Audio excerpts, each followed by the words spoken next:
Brother, look, you already know what time it is. Look, let me get my man's up in here.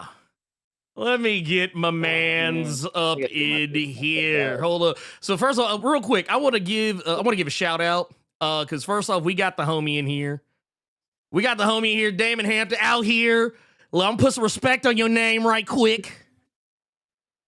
First I'm gonna off, try. y'all. No. We Try to gotta be put some respectable. respect. No, we got no. This ain't nothing but respect. This is my man's out here, John Kent. This internship is my kryptonite over in DC. I see you out here doing the thing, out here, Yeah, holding it down, my boy. trying my best. No, that's crazy because I'm like, sadly, I'm not on that book anymore, but I I'm still proud of it. I'm still proud of what I did, and I'm still proud of the boys. Sam and Siraji are holding it down. They raw as fuck. And just real ones because we was talking about I was before I got off that book. I was talking to Josh Trujillo who's doing the Aqua Boy book, the Aquaman book. Right. And Josh kind of let it slip. He's like, "Oh, we already talking about season 2, right?" So I'm like, "Wait, what? Let me hit up Siraji, right? Siraji Sam, and just throw ideas out, right?" And so we go back and forth on ideas about what we could do in season 2. This is all like hearsay, I just random stuff. And I'm like, obviously, dude, like you the writer, you do what you want to do, but these are my ideas and stuff I think would be cool and fun. And he's like, bet, right? And so I'm off the book. I get to see Siraji at Emerald City this year, and I talked to him, and he's like, "Oh yeah, we are doing some of that stuff."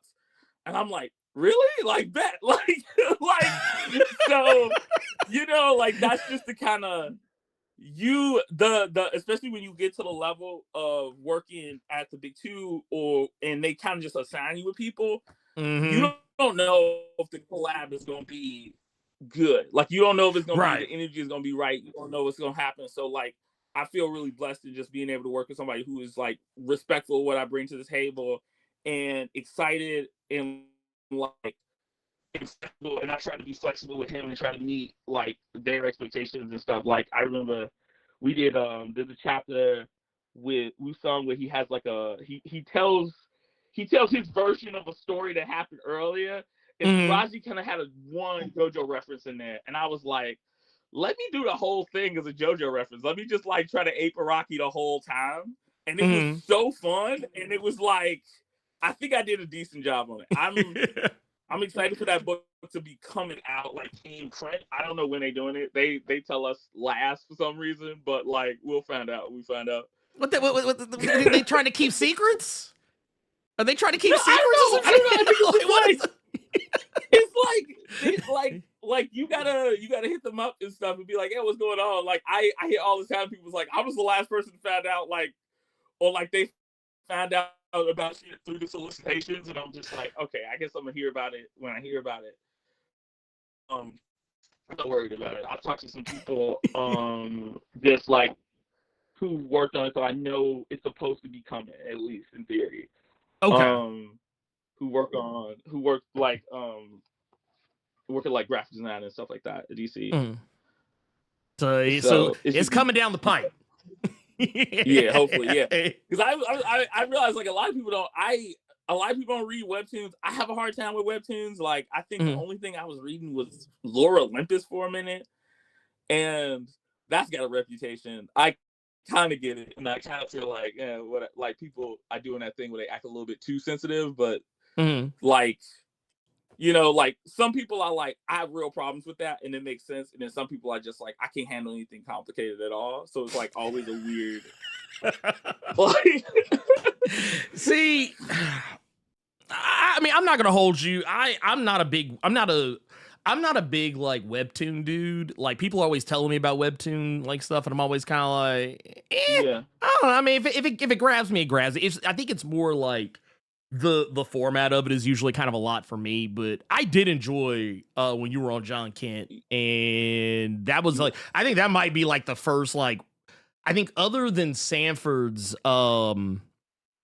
Sanford had a webcomic that was up that I think might actually be printed now, but when Sanford Yeah. Green had his going, like that was like other than that, I think it might be like one of the only like webtoon comics I've ever legitimately I think enjoyed. Unchosen was as a webtoon at first, actually, Mhm. before um why am I forgetting his name right now? He was doing X-Men this year. It's at the beginning of Gail Simone's run, and he's Oh, super cool. David, I fuck with him. yeah, David Dave, Marquez. Yeah, Dave Marquez, yeah. yeah, David Marquez. David Marquez was doing Unchosen when it was first coming out. I think he as a webtoon, or it was online at least. Mhm. And yeah, I'm weird. I have a weird time reading webtoons. I don't know what it is. It's something about, maybe it's the color, maybe it's everything's going on, and I'm like, I like the page, so Mhm. it's like I missed it. I liked it was fun getting used to working on it, but like it was hard because I was like the whole time I'm thinking about, is this gonna work in print too? Because like there's certain parts of you, like, if it doesn't work in print, that's gonna bother me more than if it Yeah. doesn't work on this. But that also means like taking less risk with stuff. I was talking to Charles, who, shout out to Charles. He is a day one. He's one of my big homies. But he was also working on a webtoon style at Marvel, and he was putting his whole foot in his ass, but it was slowing him down because like they want those to come out quick, fast, and in a hurry. Like, Oh no, see. he's still trying to figure out. He's like, he's trying to figure out the balance because he always wants to bring that quality, but he knows that like that means he got to cut some stuff out, and he's like he trying to find the balance for like a quicker style, but you know Mhm. he loves putting his whole foot in it, so he I having a hard time mean, with like making sure it's exactly what he needs it to be. whew, man, Yeah, I but respect it because I can't do it. Like I tried for like a New York minute to try to make something like that like work, and I was like, no, I don't like this. I don't like working like this.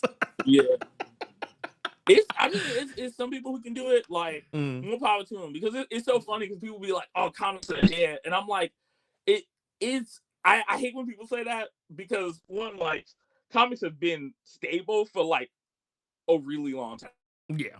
The amount of it was crazy to find out that like comics have been like $1 billion industry for like literally like 20 years, and like just there. Like it goes a little bit over, a little bit under, but it's always around there. Mm-hmm. And you but like at least superhero comics, and then like when you go bigger out of that, it's like the comics themselves, the concept of comics, very much still alive, right? You got Yeah. webtoons, you got manga, you got stuff outside of superheroes, but like I think superheroes, just the particulars of the fandom and the particulars of like the form, I kind of like always there's always a reason why people are engaging with it, but also not engaging with it. That's strong. Like, I don't know exactly how to say what I'm saying, but I Mm. feel like No, no. the things that I think we love about it are also Mm. things that hold it back sometimes, and so you Yeah. gotta like feel what it is that you Well, want to keep. we have a lot of sacred cows. We got a lot of sacred cows in comics, Yeah, I think, and I think some of them you do got to put out the slaughter at some point. But like, yeah, I like whenever someone says that comics are dying, I always think back to this page of it was Criminal, but it was one of more of their side story books. But there's this little thing that they say in that book, and it's something it pops in my head every time, and it's this quote right here. I thought you said comics was dying. Comics has been dying since 1954, kid. Don't let that stop you. That is what I yeah, think about every yeah, single time someone says that shit. Cause I'm like, bro, if it's dying, it would have been dead already. Like it would have died a yeah, long time ago. yeah. It would have been dead a long time ago. We still doing new and interesting stuff in the medium. I Mhm. mean, right now we definitely in a period where DC is on top, and Marvel is figuring it out, which is like interesting to me because I'm always interested in seeing what the fandom is prescribing as like the problem for any given thing. And I think because in a lot of times when like any book, any of the big two are like floundering, to me, from my personal perspective, it's usually because the books that are like the most popular usual aren't as strong as people want them to be. Like I'm enjoying Spider-Man right now, but I'm still hearing mixed people with Spider-Man. Same thing, like you keep hearing mixed stuff with X-Men, even though like the X-Men side. So man, I'm enjoying Rogue. The Emma Frost storyline, I think I'm a little biased, but I really liked it, especially as somebody who didn't read comics when like during the Claremont era for the most part. Like, so I didn't really get to like I fell in love with Emma in the early 2000s, and after this little girl was like, she's the best character ever, and I was like, what are you talking about? And I had to like rethink how I felt about it. But like it was just like, you know what I mean? Like, it's just like this like, but like those big like tentpole books are not the ones that have people's attention. So it's like everyone's like, yeah, but like if I'm not reading every issue of I don't know, I guess Iron Man or whatever, then they like maybe something is off. Because that Captain America, man, that's hitting right now. Oh man, Captain America, I think we might be looking at some of the best Captain America. Probably has come out in a long time.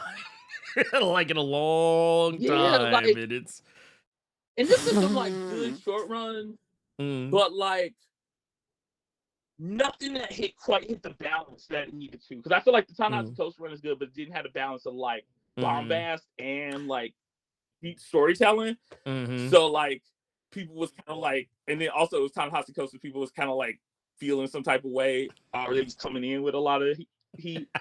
So you can't no like, Negro write Captain America. yeah.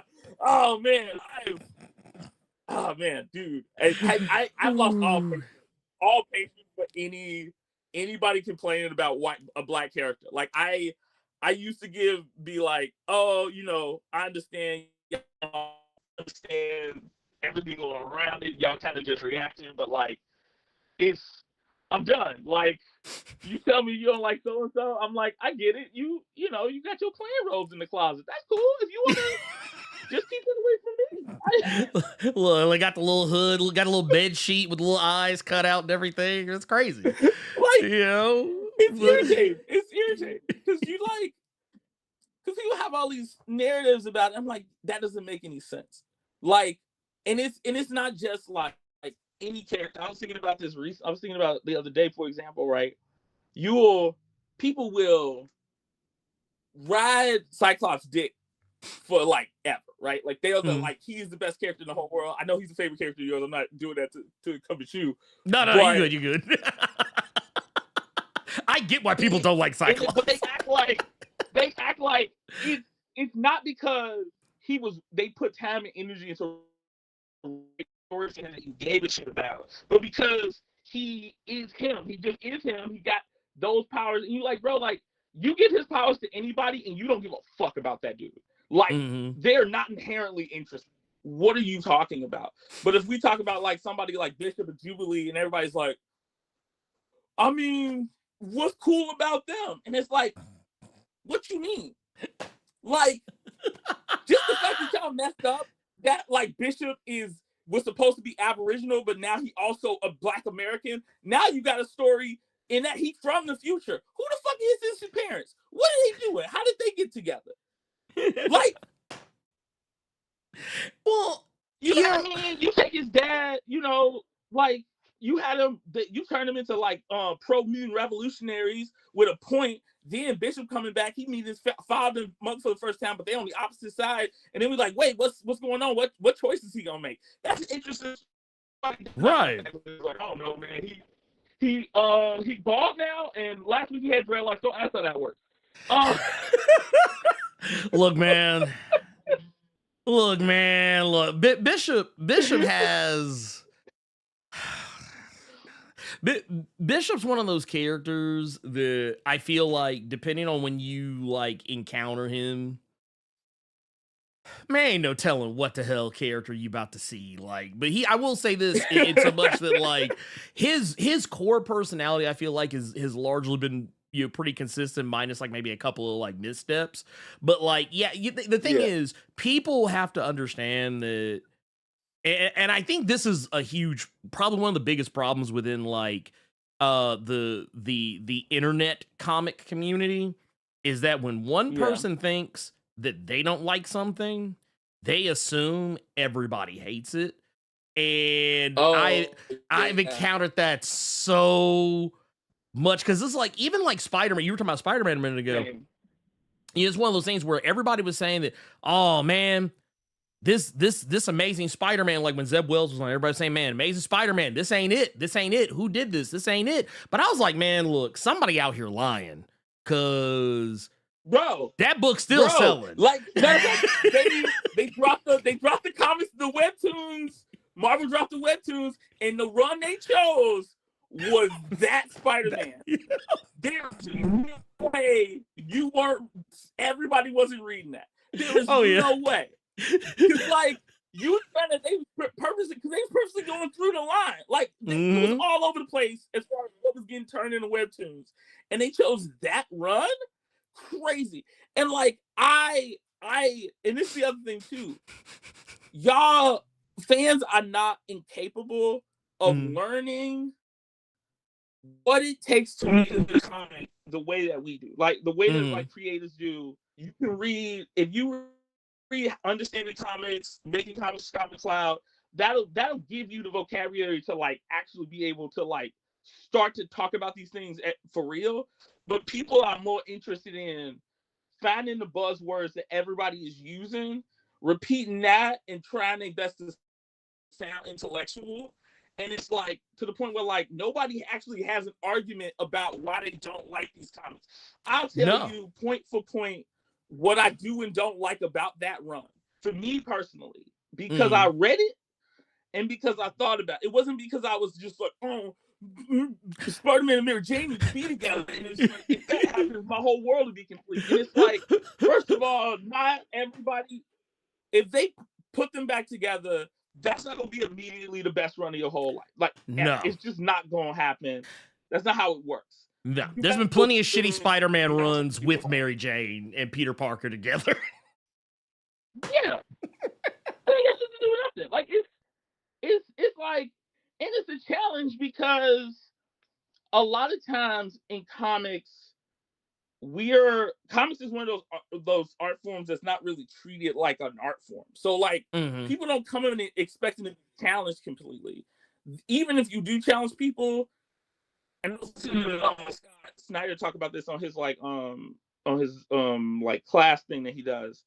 You gotta bring people. You and basically what he was saying is you gotta bring people in and let them know you got them. You gonna ferry them into this. I'm gonna do something different. Like, how things work. I'm not just throwing everything out because they can't handle.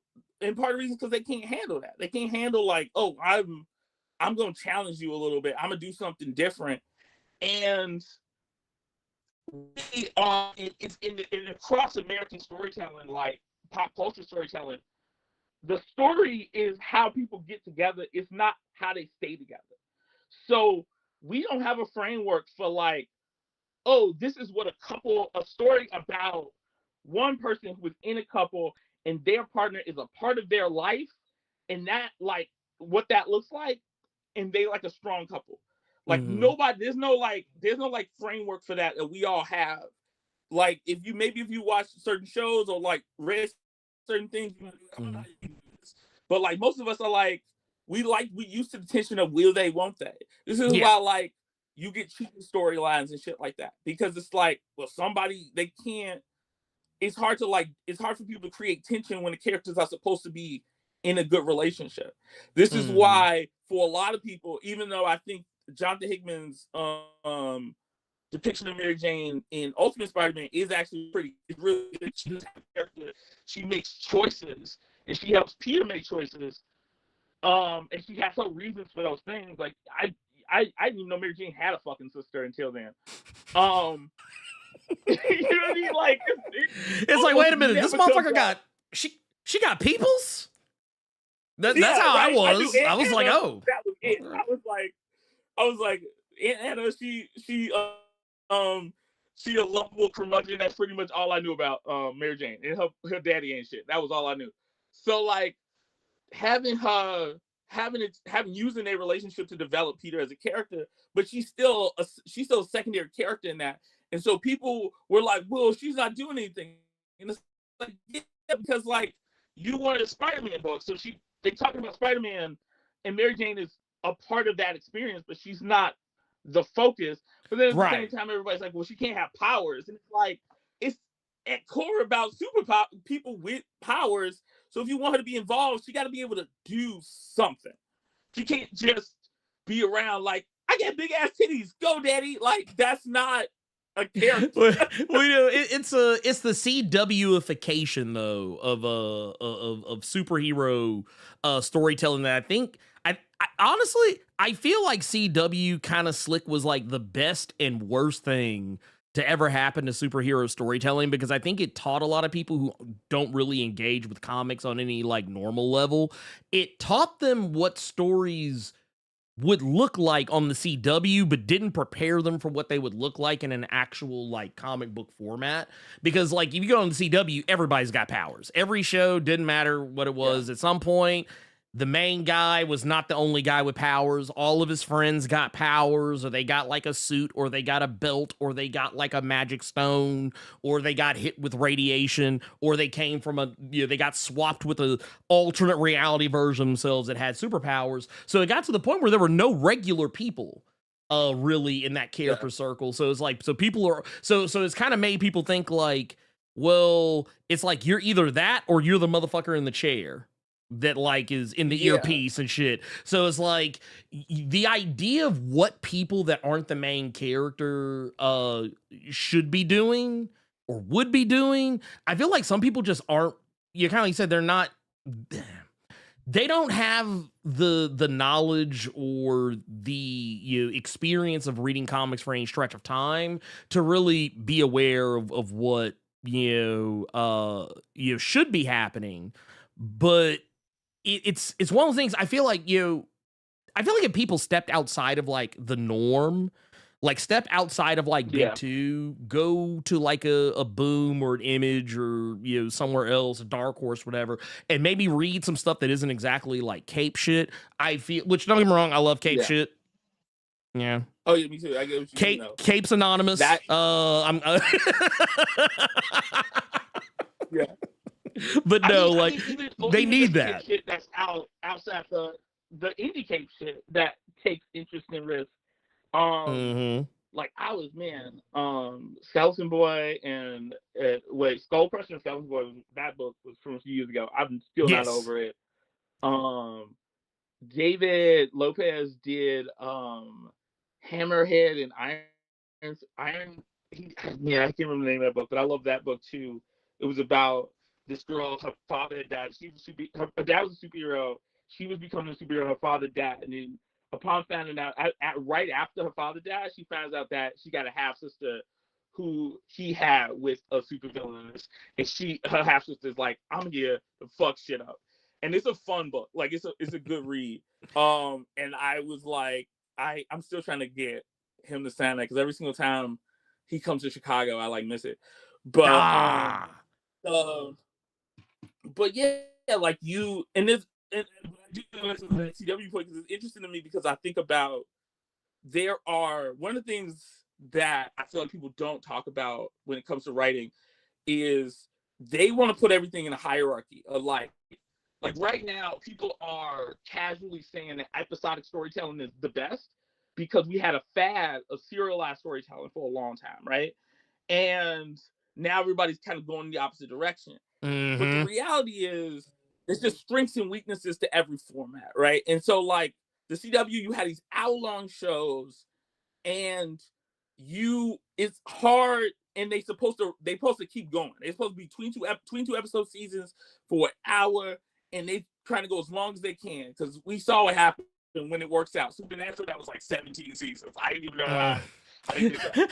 But like, so like having a bunch of characters with powers, like it's like, what are we doing? Like, you need to have everybody involved, and you can only build so many sets, right? Like that's money. You know what I mean? That's because you got to make a room that look like it's the lair, and then it's their house, and then it's the building they work at. So like, we can't be like, and then everybody gotta also so and so works here, and that person works here, and then we go into all those different places. You can't do that, right? Right? So it behooves them to be like, oh, let's make all the characters have power. That's the passive resistance. Is eventually all the characters get powers. It's a super team or whatever, right? But you see issues with that when you have characters like, you know, Batwoman or to a certain extent the Flash. You know, I love the Flash longer than everybody else did the show. Like everybody else was like, I'm done in season 2. I was like, I think I can go to 4. But I mean, I think wait. Which one was Savitar? Was that 3? Is that season 3? It was like 3. Yeah, it was like, I think it was 3. 3 was when I first started to check out, but I didn't like officially leave. I didn't officially like close the door behind me until like season 5. I think was where I think I checked out. Because like even when there was some stuff that was kind of weird, but there was some parts of Cicada that I really liked, and I was like, I don't know what it was. It was like episodes that I was like really enjoying. Certain characters, like when they brought his daughter on, they brought Excess on there. I liked her a lot. I like that too. I just thought she was really pretty, but like hopefully, I mean, it was that. Look, man, I'm a triple OG Black Sails fan. So as soon as I saw her, I was like, oh, okay, we doing this. Yeah. Oh, okay, yeah. Like, all right, come on, let's go. I'm gonna give it a chance. Right? Like.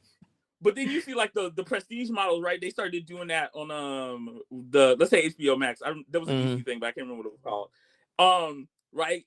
And you see that work for like Swamp Thing and like Doom Patrol. Kind of had a WWF, but Doom Patrol, those were closer storylines. Those were like more insular and stuff, and those worked really well. But like, I will die on the hill that Titan should have been on the CW. It's built. For that format. If they had done that exact, like literally same stuff they always do, that would have been easy 7 seasons. I would have watched that for a minute. Oh yeah. No, man, I have such a weird relationship with Titans because I liked the show, but I also hated it. Like it was one of those shows that I was like there are shows that are so infuriating that it's kind of fun. Yeah, that's what it was. Well, it's like you know what it was? Like, they're gonna make decisions, and I'd be like, "What?" It's like, who wrote this? I was like, it was like, and also a short Jason Todd just don't work for me. I'm sorry, man. I was like, every time I looked at Jason Todd, I was just. This is another thing about Titans I'll say that might be controversial. He was the only character I liked. No, I liked Jason was the only one that was supposed to be a little piece of shit. Everybody else was doing it for no reason.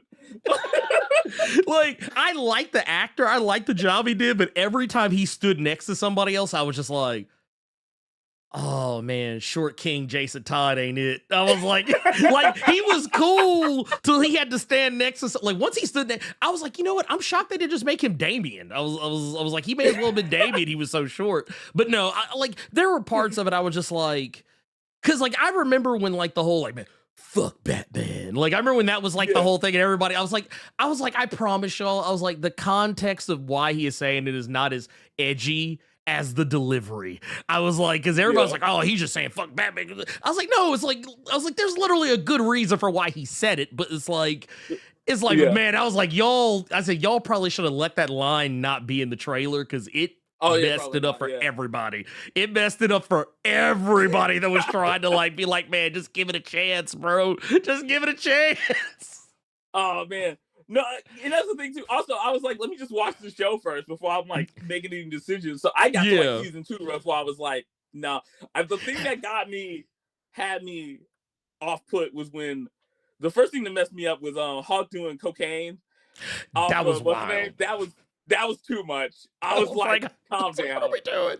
What are we doing? Why are we doing right Hawk and now? Dove like this? But the thing that got me, Jason, the episode where Superboy comes, where Jason is about to like, he is done. He tired. He about to commit suicide, right? Superboy saves him afterwards, and then everyone's pissed at him, and I was like, what are we doing?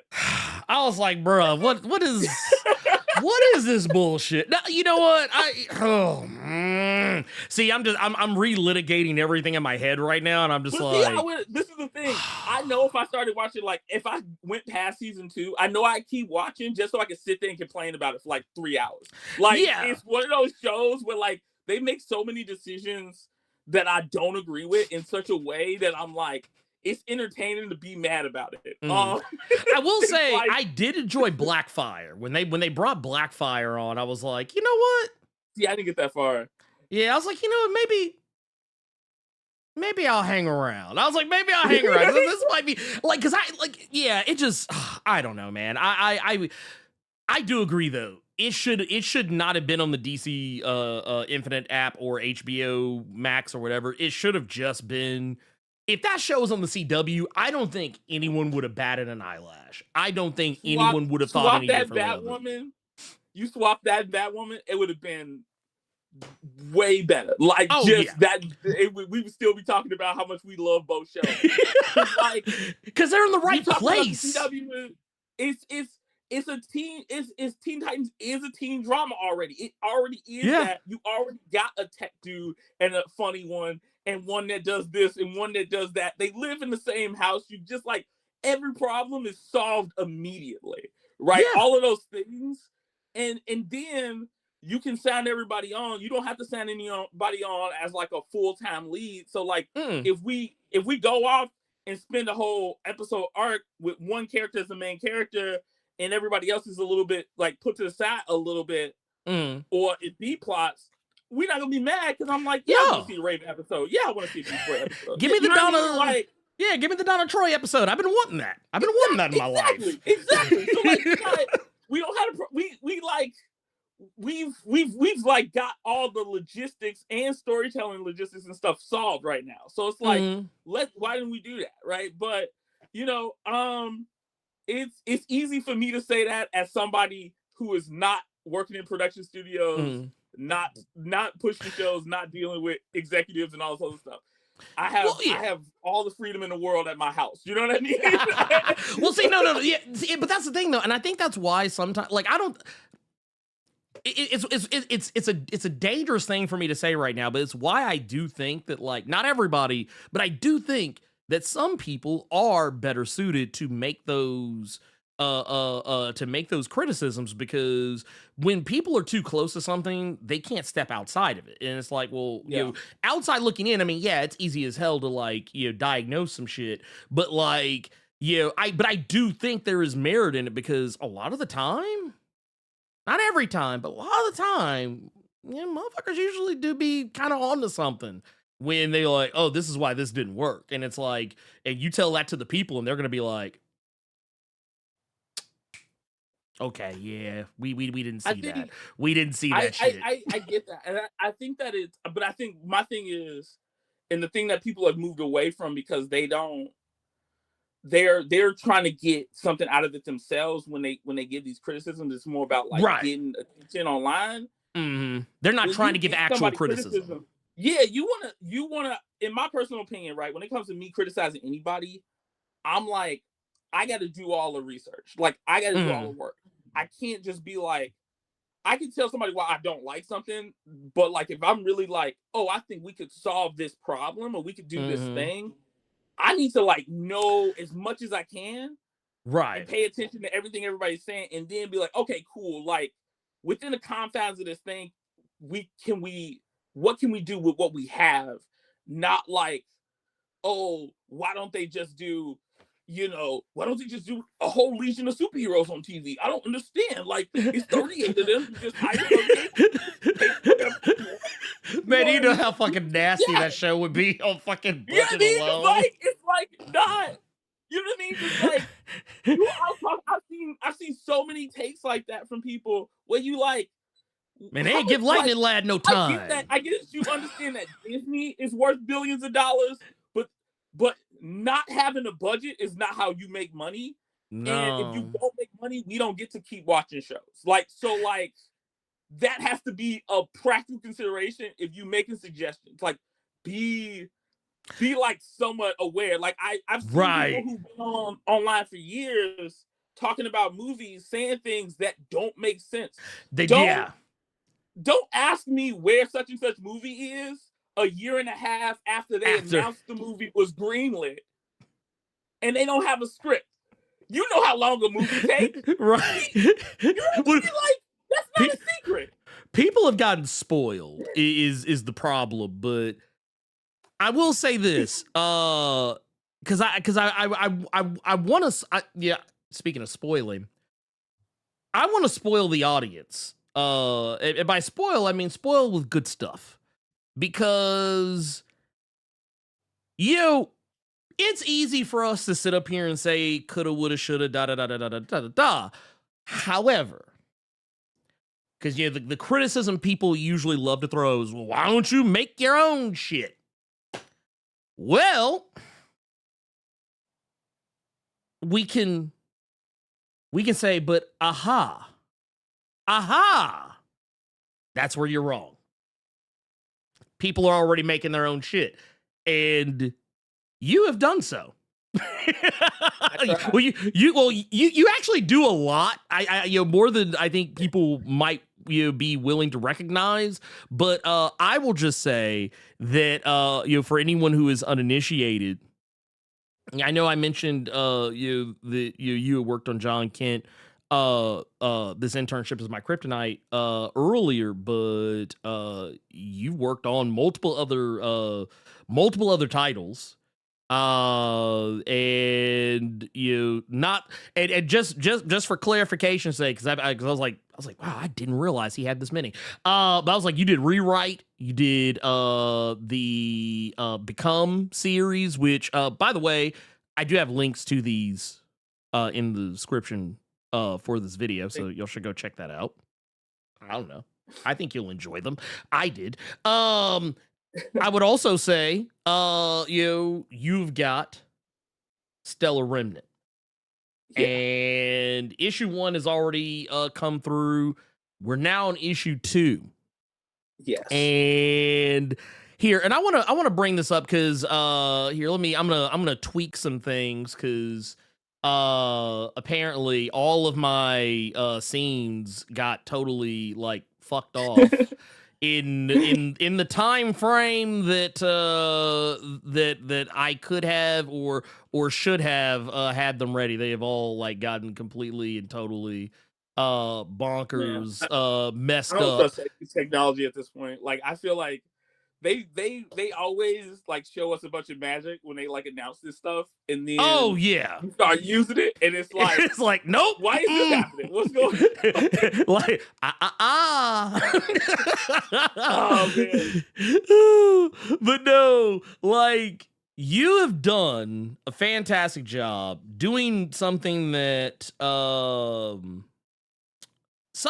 I have thoroughly enjoyed, because it's no secret, and I'm not going to talk about it long because I know I get stun locked on this shit, but I'm a huge fan of tokusatsu, Super Sentai, Kamen Rider, all that shit. Yeah. And when you first told me about Stellar Remnant, I think we were kind of rapping about something else off to the side, and you had told me you were on this, and I got really excited about it because you were explaining to me like what it was about, so on and so forth, talking about the kind of the Super Sentai kind of theme to it, the Power Ranger kind of vibe to it, and like the kind of take that y'all were going with on this, and so this is the thing I wanted to throw out there. For those who, I kind of gave a little brief synopsis of it earlier, of the type of story you guys can expect. But imagine, I'll speak in basic American terms, because I know if I go off on the Super Sentai ride, I'll be here forever. But like, I'll just say, like, imagine you were watching a season of of Power Rangers, where like it's one of those seasons where they're more of a paramilitary style force, and you've got this squadron that's kind of above and beyond everybody else, and the types of shenanigans they would get into, dealing with like an outside invading force, supposedly invading force. You take that how y'all want to. But how one of those characters in particular winds up finding themselves in a pretty crazy scenario. And it kind of takes it to where like it takes it to some places that I feel like you wouldn't get from like a typical setup like this. So with Stellar Remnant, can you speak to the work that you've put in on this and like where this like how all this came together? Yeah, so me and Nathan were both in the Milestone Initiative together. In the Mhm. Milestone Initiative, we all have like a group chat on Discord that we just keep up with each other. We try to keep each other abreast on what we're working on. We try to make sure we Mhm. support each other, and also like we lately we started a D&D game. But me and Nathan were I was trying to get everybody I was like, when we first came from the program, I was like, we should all like try to do books together. And I'm like, I personally want to work with everybody. And if you Mhm. guys have like a mini you write or something, like some 8 pages or whatever, I'll draw it. I've no like just hit me up if you just want something for your portfolio, just to show Mhm. like we can write, draw, and stuff. So I have some art in my portfolio, and you can have a book that pages you can show them with text and stuff that shows what you can do. Mhm. And Nathan hit me up and was like, "There's a few genres I want to do. Which ones would you want to work in?" And Sentai was one of them. And I have always wanted to do a mature take on like Power Rangers and Super Mhm. Sentai. Like I was like just like because you watch it and they're all teenagers, but it was like pretty like safe. You know what I Mhm. mean? Yeah. And and every once in a while they would write something in Power Rangers that would like what the situation would be like in real life, but they like it's way cleaner, and you're like, what Yeah. if this was like like Yeah. what if stuff with so and so and his dad was like real contentious, or what was these kinds of things. And so I jumped on that. Nathan did a short. He wrote a short. He sent it to me, and he had like show had a name, and then the other character that was like I think Raina was in it, but she didn't have a name. And then it was like you had like the hint of this other the third character, and the Green Ranger or whatever, and who would Mhm. become Makoto. And I got excited. I drew all the Sentai, and I like came up with these little background stories for myself just to draw them. And I sent them to Nathan, and he was like, "Okay, this is cool." And so we did this, and then like a few months later, he hit me up. He was like, "What if we did a series?" And I was like, I was already going to call him and be like, "Do you either want to do a series with me, or would you let me take this on?" Right? And but he asked me, so I was like, "Yeah, let's fucking go!" Like immediately. And so we started working on this a few years ago, and I was just like, it's just been like us like working together to try to come up with a story that I think is mature and stuff like that. And also like I try to put as much of like that Super Sentai energy as possible. I feel like I feel like when you work in a genre, you want to play with the tools that's in the toolbox and try to do something different with them. I don't want to like just take the aesthetic. I want as much as possible to be Mhm. like, okay, but like what is there like a deeper version of this, or like is there like what can we do with this thing that didn't exist before, or what that exists already that wasn't done in like the original version. And it's just like I'm a big like drawing acting person. Like I love drawing characters acting and feeling and stuff. So like Right. I try to bring a lot of that to the table. Well, I mean, well, for one, you did a fantastic job. Like I was talking about earlier, how I had read what you had sent me, and I can definitely speak to this. When you talk about like a more like mature themes and things of that nature, that's actually what I felt when I was reading through, was like the conversations that the characters were having. They weren't conversations that teenagers would have. They were conversations that grown ass people would have. The situations that people would find themselves in, they were grown ass situations. They didn't, like, you know how I don't want to give anything away here, but there's a scene that, like, for my triple OG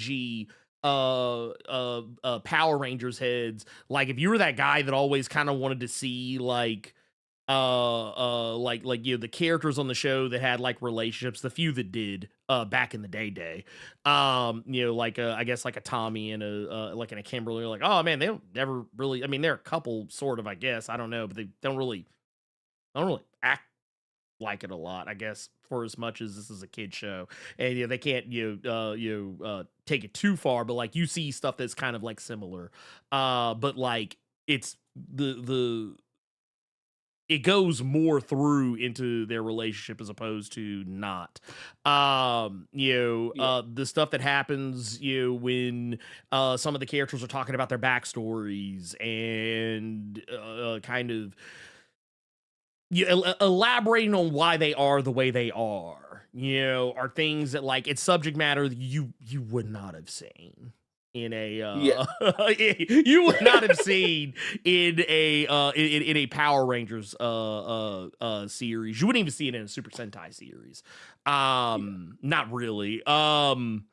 And yeah, dude, like I said, I thoroughly enjoyed this. I thought it was fantastic. I'm glad you liked it. Yeah, I mean, well, for one, it looks really cool. Like, all the characters, like, they have like a look to them that just like kind of like it's like when you can take the thing and like you could be like, hey, I wanted to be like this, but I want to look like its own thing. It's like that's kind of how I felt when I looked at a lot of these characters. Like, I was like, oh yeah, I was like, it looks like Super Sentai, but it doesn't. But it's not. It doesn't like look. It looks like its own thing.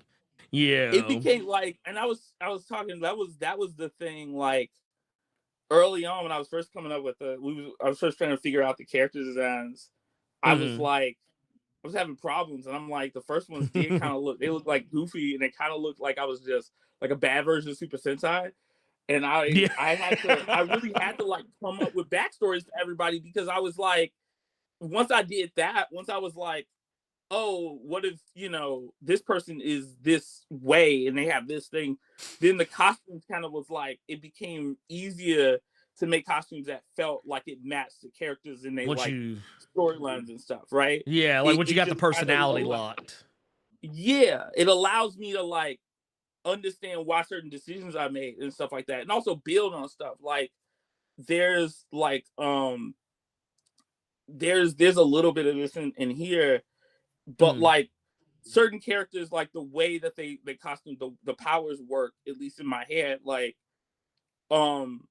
their personalities kind of determine at least somewhat how the shape of the costume forms. So it's like that is like I was thinking about doing like a little comic of this, but like the idea was like, if somebody else had the changer for some, like if like Raina gave her changer to like Tayo or whatever, it would he wouldn't look like her, he'd look different, right? That kind of thing.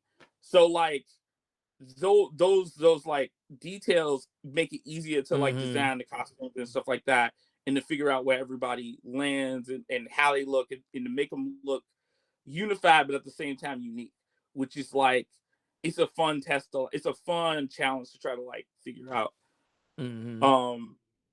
I also wanted to like do something different with like the body types of the characters too, like make everybody have a different vibe. I love that about like animation and stuff, where you can like, who somebody is when they silhouette, and then also just playing around with like, I don't know, like I feel like superhero comics especially can be a little bit too like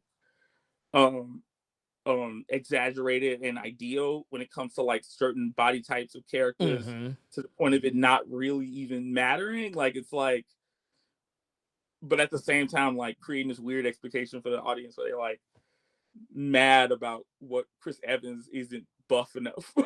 Right. Like, Well, there's a lot of same face, same body scenario going on, and a lot of like superhero like cape stuff. Like, and that's one of the things I did enjoy about this is that yeah, all the characters they had their different and different and varying body types. None of them are like. And here I'll just kind of pull this up just because I had this from last time when we talked. And if you go on, and actually I have a link to this down below. If you go to the links I have in the description for this, you can go to his website and like see like portfolios and design stuff. You follow it, and if you follow him on like IG or your Threads or anywhere, Blue Sky, wherever, you'll also see this a lot of the same stuff. But like just to kind of give you guys an idea.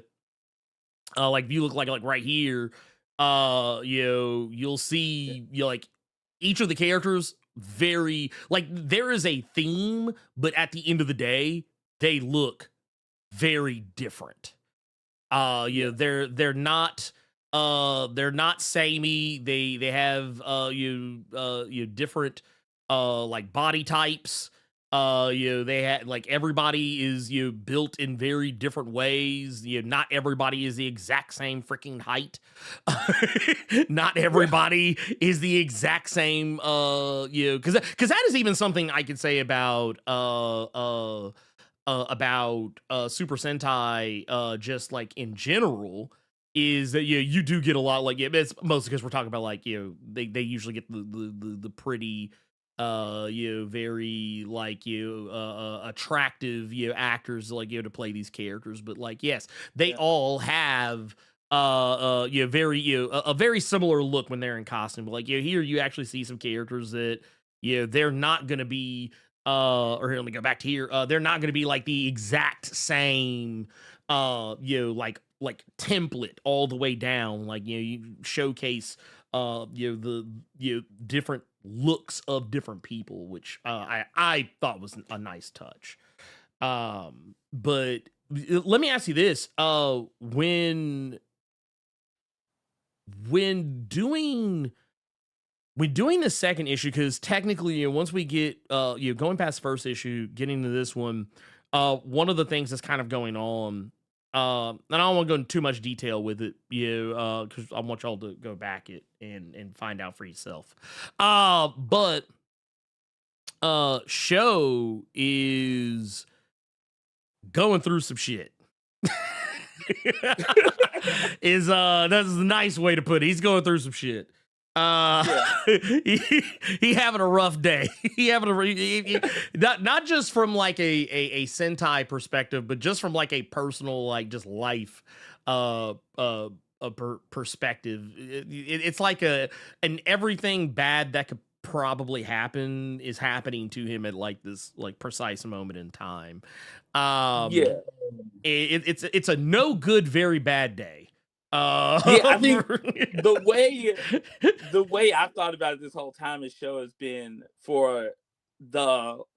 in his recent history, he's been kind of like insular in this place of like mostly just focusing on what's going on with him and kind of wallowing a little bit and feeling a little like like a little selfish in a way that's like because he and then all of a sudden he's kind of like rocked and like put into this place where he has to be paying attention to everything that's going on around him and realizing that like stuff isn't the way he thought it was, and so is everybody. I think the like one of the ideas I think that that we are tackling with this is that kind of like this the points in your life where you kind of have to reassess who you are, what you've done, and like why you making the decisions you're making. And so that's kind of what I think Makoto like returning represents a lot of times is them and then they end up challenging each other. Like that is like, because that's the other thing about it that's interesting when you go back to this idea of like Super Sentai or just like children's shows in general. Like I think you see a lot of shows set in teenage years because it's a lot of change that happens, like both literal, physical. Like you go from like living with your family to like being your own. It's the first time you start knowing anything, right? Like it's the first Mm-hmm. time you start having beliefs and philosophies about anything that are on your own, right? And Mm-hmm. but there are these other points in your life where you can grow and change, and it's all about what you take away from those events and like how you process that stuff. And I really want to like cover that kind of thing. Like Mm-hmm. in this one, there's like a pretty big conversation with I don't know if I should get that way if you haven't read the first one, but like a pretty big conversation about mm. that kind of thing. And I so yeah, so and I was going through and like in it was always a really big conversation, and it's going through, and as I was going through like in doing my like edits to it, like I really wanted there to also be this kind of hint that like in having the conversation, like in making these points, these are ideas that like show is vocalizing in a concise way for the first time Mm-hmm. because he has to explain this to somebody else, and not because like and he hasn't had a chance to like sit and giving himself a chance to sit and think about this stuff before. Mm. So it's like um so that like there are little hints in the dialogue that I put in there. Was like, yeah, like this is I'm talking about you, but I'm also talking about me, and I guess like Mm. this idea of like what it means to be an adult, and what it means to look back at the people who've affected you and how they and why they may have done the stuff you've done, when you actually know what it's like to be out in the world versus like when you just have somebody taking care of you. Um, Mhm.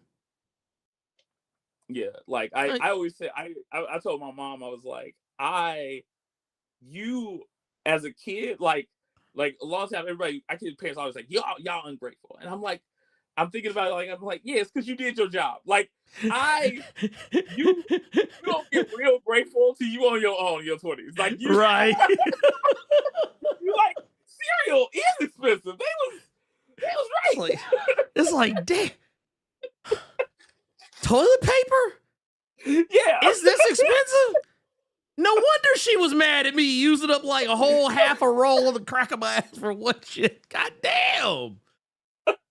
Like Exactly. that's real though. Yeah, That's you don't want your kids to be grateful at that age, because then no. they know shit is bad. Right. They gotta you gotta get to 21, 23, then you're like, oh Yeah. shit, I gotta call my mama and let her know I'm sorry. It's like, man, can I please come back home? I'm sorry. I ain't know it was like this. I didn't believe you. Yeah. Why? No, I did catch that though. Like, yeah, there's like there's a serious moment of realization that kind of takes place you where you can see like a character growing more mature like in real time. Yeah. That I think is I think it's something that's very valuable and a thing I like to see in stories where you have um I would say like a less than perfect protagonist. Yeah. That's the thing I like seeing those characters evolve and you kind of yeah, and even in some instances, characters, who are, without giving a whole lot away, just like, other characters outside of show who are kind of having some realizations, Yeah. and recognizing, I guess areas where they feel maybe they wanted one thing but maybe realize later no maybe I don't Yeah. and I like that where also the commentary surrounding what was it higher truth Yeah.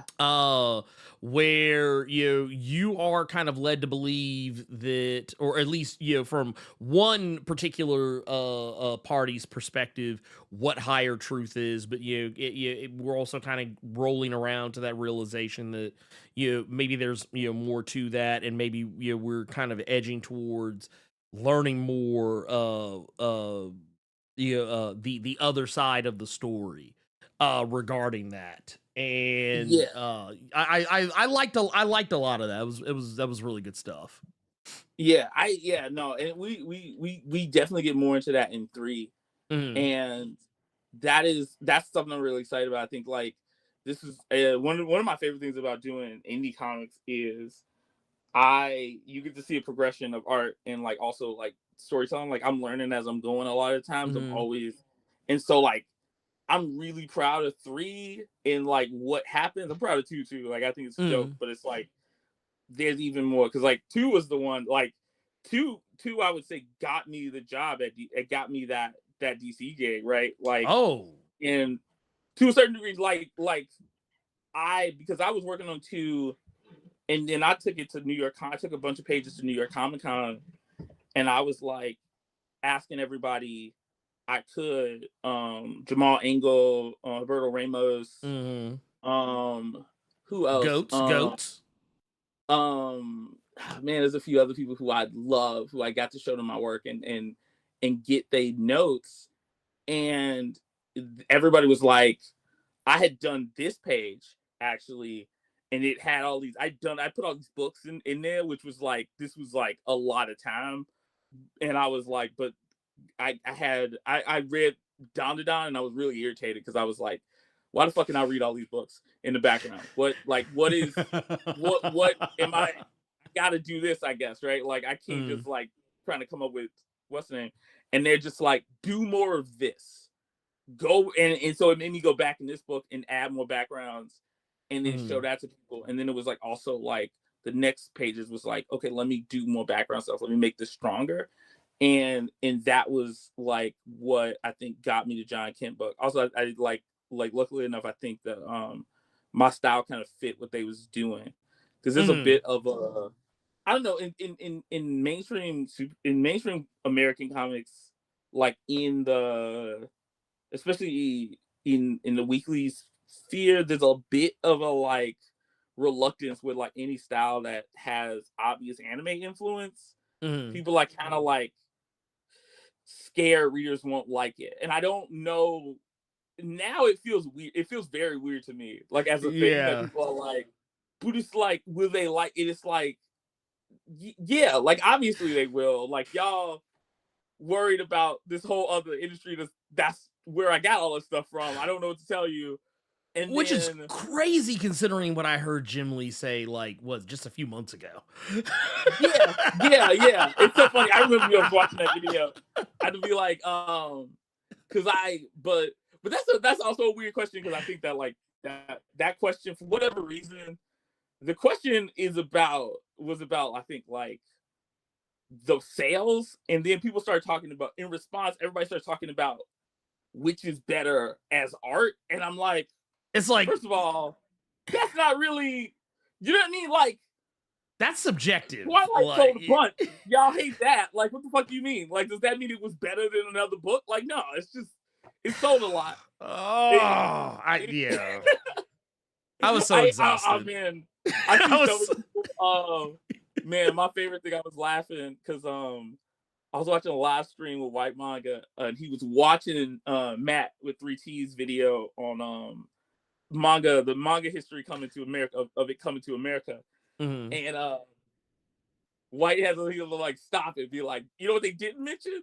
The books being on the opposite side, because there's a lot of like people who are just starting out, or like who act like manga's defined by like being the read backwards, or like compared to how we read, and it's like, that's not important. Why are you talking about that?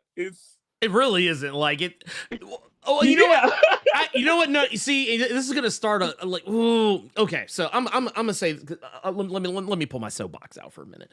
The only reason I think the direction that manga is read even matters to people is because it allows them to lionize an aspect of something that isn't really important. Like it's Yeah. because I'm gonna tell you what's It's happening. obvious. People, when you have to do something that's opposite to what you normally do, your brain is going to do a crazy thing. And I need people to understand this. Your brain, because it is not as smart as we want people to believe it is, it is going to make you feel like you are reading something that is way above what it actually is, because your brain is basically doing like okay, so I actually have to like subconsciously work a little bit harder to focus reading one direction as opposed to another. So this must mean not that I'm reading the other direction, but that it must be higher art because my brain has to work harder. It's I don't insane. The thing that's funny about this is this has always annoyed me with manga fans who when I'm like talking to, when I'm like, oh, they the same basic thing, right? And they like, no, it's not, it's different. And then I'm like, why? And then they bring that up, and I'm like, I didn't even notice when I was a kid. Like my brain was like, the way that I saw books, I was like, you look for I flipped it around and I was like, oh, this is the cover, and you just keep going. And then I remember somebody pointing out, it was like, oh, it's backwards. And I was like, backwards? What are you talking about? And then I realized, no, it was going the opposite direction that I was normally reading in. But like, it didn't occur to me. And to me, but I think it's like people want something easy and obvious to latch onto because they're trying to create a hierarchy. And the reality is, you really just talking about two different dialects of comics, right? It's like, there is no, the fundamental thing we're talking about is the same. Right. But there's different ways of doing things over here that change the experience enough that you go, this is something different. And it matters, but it's not so all encompassing that you can look at manga and say it's better than American comics or vice versa. I remember I was talking to somebody recently about comics, because I was gonna make this whole point. It's so funny he cut me off, and I was gonna make this whole point about how even though like superhero continuity and stuff creates these barriers, it also creates these opportunities you don't get in other like storytelling mediums. Right. And I don't want to throw that out just to be able to like do certain things that people think are better when really they have different advantages and disadvantages, right? Well, it's it's like, oh, I'm here, I got you. Oh, okay. You're good. Well, I mean, I was just gonna say, like, even the word manga, all it is just a Japanese word for comic book. Like, people act like it's like manga is literally the Japanese word for a comic book. Like, anime is literally the Japanese word for a cartoon or animated show.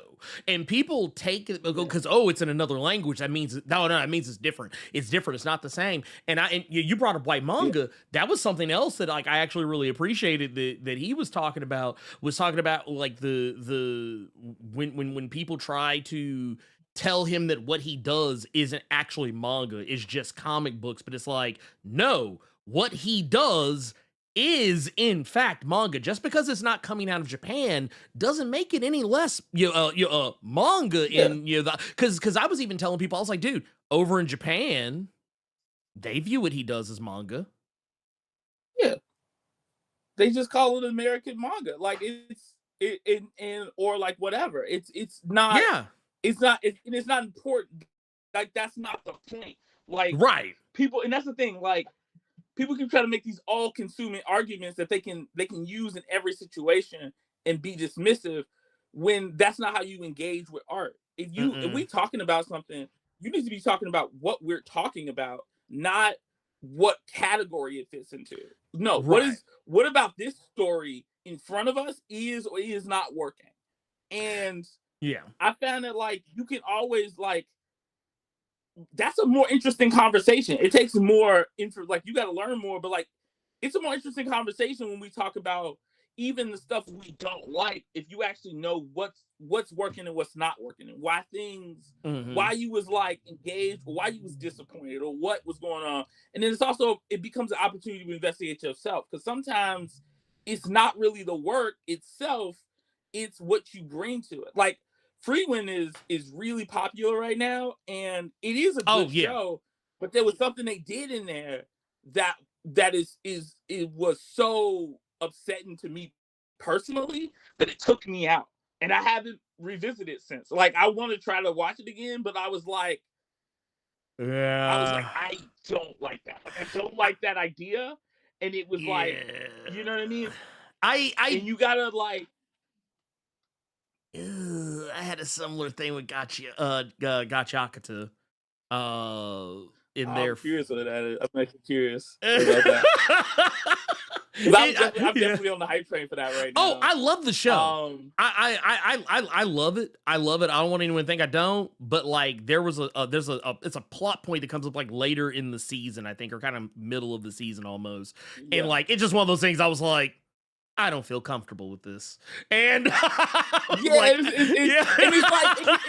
could be, and that's the thing though. It could be you, and that's not a bad thing. No, because it tells you about who you are, and that's the point of art. Like, is to communicate with each other. So it's like, it's not about like, but this idea of like, oh, it's bad, it's good. Like, there's like a pure version. Everything is trying to be Goodfellas or whatever the fuck it is. Like, no, like, you know what I mean? Like, if we all made comics the way that like Alan Moore made comics, like fucking comics we love, like really great comics, wouldn't fucking exist. Like they just wouldn't exist if that's what we was trying to do. There would be no Transformers.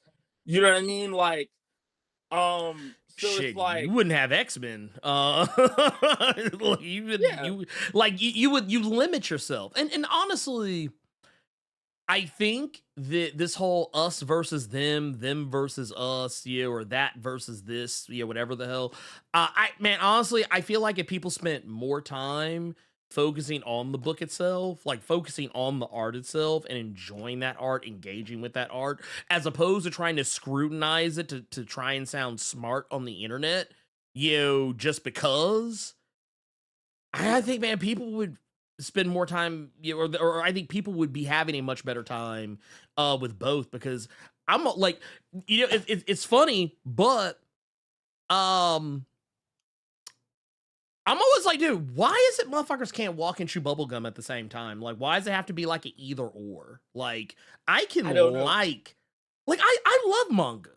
I don't read as much of it as I probably would like, mostly because like, honestly, I'm gonna be real, when it comes to manga, if it's something I know is going to get made to a show, I'll just wait for the show, because a lot of the times, there's certain, not every manga, but there's certain manga, like JJK is one of them, where like sometimes there's stuff that's going on in the action where I'm kind of like, I don't know what the fuck's going on right here. I'm just going to wait till the show comes out. I want to see this. I feel JJK, JJK feels like it was made by somebody who loved the Chimera and arc a lot. And both good and bad. That is the thing that like I'll say about it, because like it is strong, but I think the power system is very complicated. It's interesting, but it's also like, I'm like, I got to pay attention. It's a lot. Like I actually I really got to be paying attention to like what the logic is that he's using. But like it's interesting. But I keep seeing these. But the thing that frustrates me too is like sometimes there are interesting like conversations in theory that people are having, but they always boil down to this stupid, that stupid, or like people just making shit up. Like they just throw out something that they think sounds smart, and it's like, I want to talk to you about this. Like I've had multiple conversations on Reddit every once in a while where somebody will be prepared for me to be like bullshitting them, and so they come out hot. And then I'm like, I come in and I'm like, no, we talking about like, I'm up to listening to you, and we'll learn from each other, because they're like, oh snap, like actually you do want to talk about like the art form, like the stuff that's going on and why it's happening. I forget what we was talking. I think we was talking about I was talking to somebody about a cover that they give DCKO and like dealing with artists sexualizing the female characters. And how like it's like a little bit of a complicated issue sometimes because there's a lot of stuff that like what does the audience think is overly sexualized versus what the artist thinks is overly sexualized. Also, is sex bad?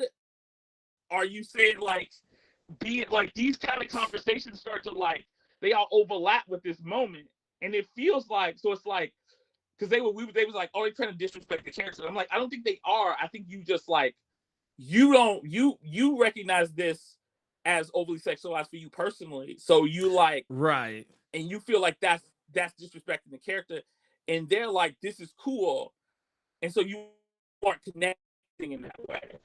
And it's like that's it's fine if you don't like it, but it's like it's really weird when it's like you think they're trying to do something that demeans this. And it's like, what is like it's weird to be like it's demeaning to make a character look what the person drawn and makes it look attractive to them, but that's demeaning. But if I like, you know what I mean, as opposed to what like making a character that I think is ugly, like that would be weird, wouldn't you know what I mean? Especially when we value beauty so much as a culture, it becomes like it's a weird thing to make to say like this is what you intended when like right. because of how I took it. And it's like, I didn't know you was gonna take it that way. I had no idea.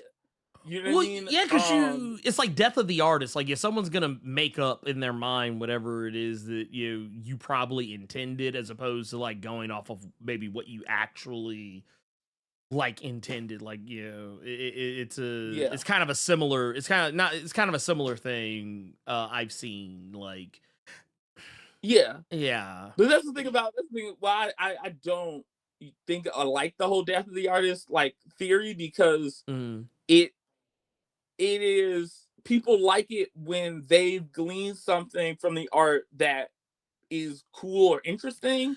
right. But like if you glean something you're uncomfortable with, then you come back to the artist and like, why'd you put that there?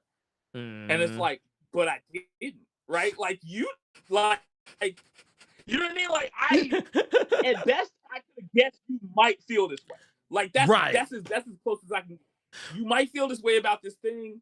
Hopefully you don't. Like there was something. I'm gonna take this opportunity to shout out my boy Leslie Julian. He helped me edit this issue, and with this, and also we working on a little fun comic called Wikipedia Brown. It's about a little black boy solving mysteries, stopping a hotep on a rampage. No, not a rampage. You gotta stop. Does he look? Does this hotep look suspiciously like Dr. Umar? Like is there gonna be like he is a doctor as well? And is this not suspicious to you, brother? I couldn't. I'm really sad because we were like Leslie wrote the script out, and I'm like, I love comedy. I'm like, can I add some jokes in here? So I'm like adding jokes, right? And then we just start doing little bits back and forth in it, and I so badly wanted to find a way to make this character say Negro peons at some point, but I just couldn't logically in the story make it work. Oh no, we gotta figure it out. We gotta workshop it, man. We gotta figure it out because I ain't gonna hold you. I kind of need that in there. I'm not gonna hold you, man. I don't know what y'all are gonna have to do, but y'all might have to go back and figure this shit out. Because I was like, that is the funniest shit in the world. I was good. Oh man. But you know what? I mean, I do agree with you. Like the whole death of the artist thing, I'm not a huge fan of it myself personally, just because. Yeah. For a couple of reasons, largely because I think people use it incorrectly anyway. A lot of the time when they do try to make the argument for death of the artist. But my thing is, even if even in that context, even in the proper context of Death of the Artist, I still feel like whatever person who read or engaged with said work, whatever you got out of it, even if multiple people got this out of it, doesn't necessarily mean that that's what it is until the artist themselves actually says, yes, this is precisely what I was going for. It would be like, Yeah. I would be like, oh, okay, then cool. Then that's, though I'm not gonna lie, some people be bullshitting, J.K. Rowling, about that shit. Happens. But like, yeah. But like, I think I frame it as like artist communication, right? Like I put down what I'm trying to say. It's like any conversation. I'm saying what I say, what I'm saying. But how you receive those words is based on where you come from and what you perceive stuff to mean. I've had multiple conversations where you like, I'm saying this thing, I'm saying this, and somebody's like, how dare you talk shit to me? And I'm like, I was talking shit to you? I thought I was being very like normal. In fact, I'm pretty sure I just complimented you. What are we talking about? What's happening, right? Well, I can tell you what that is. I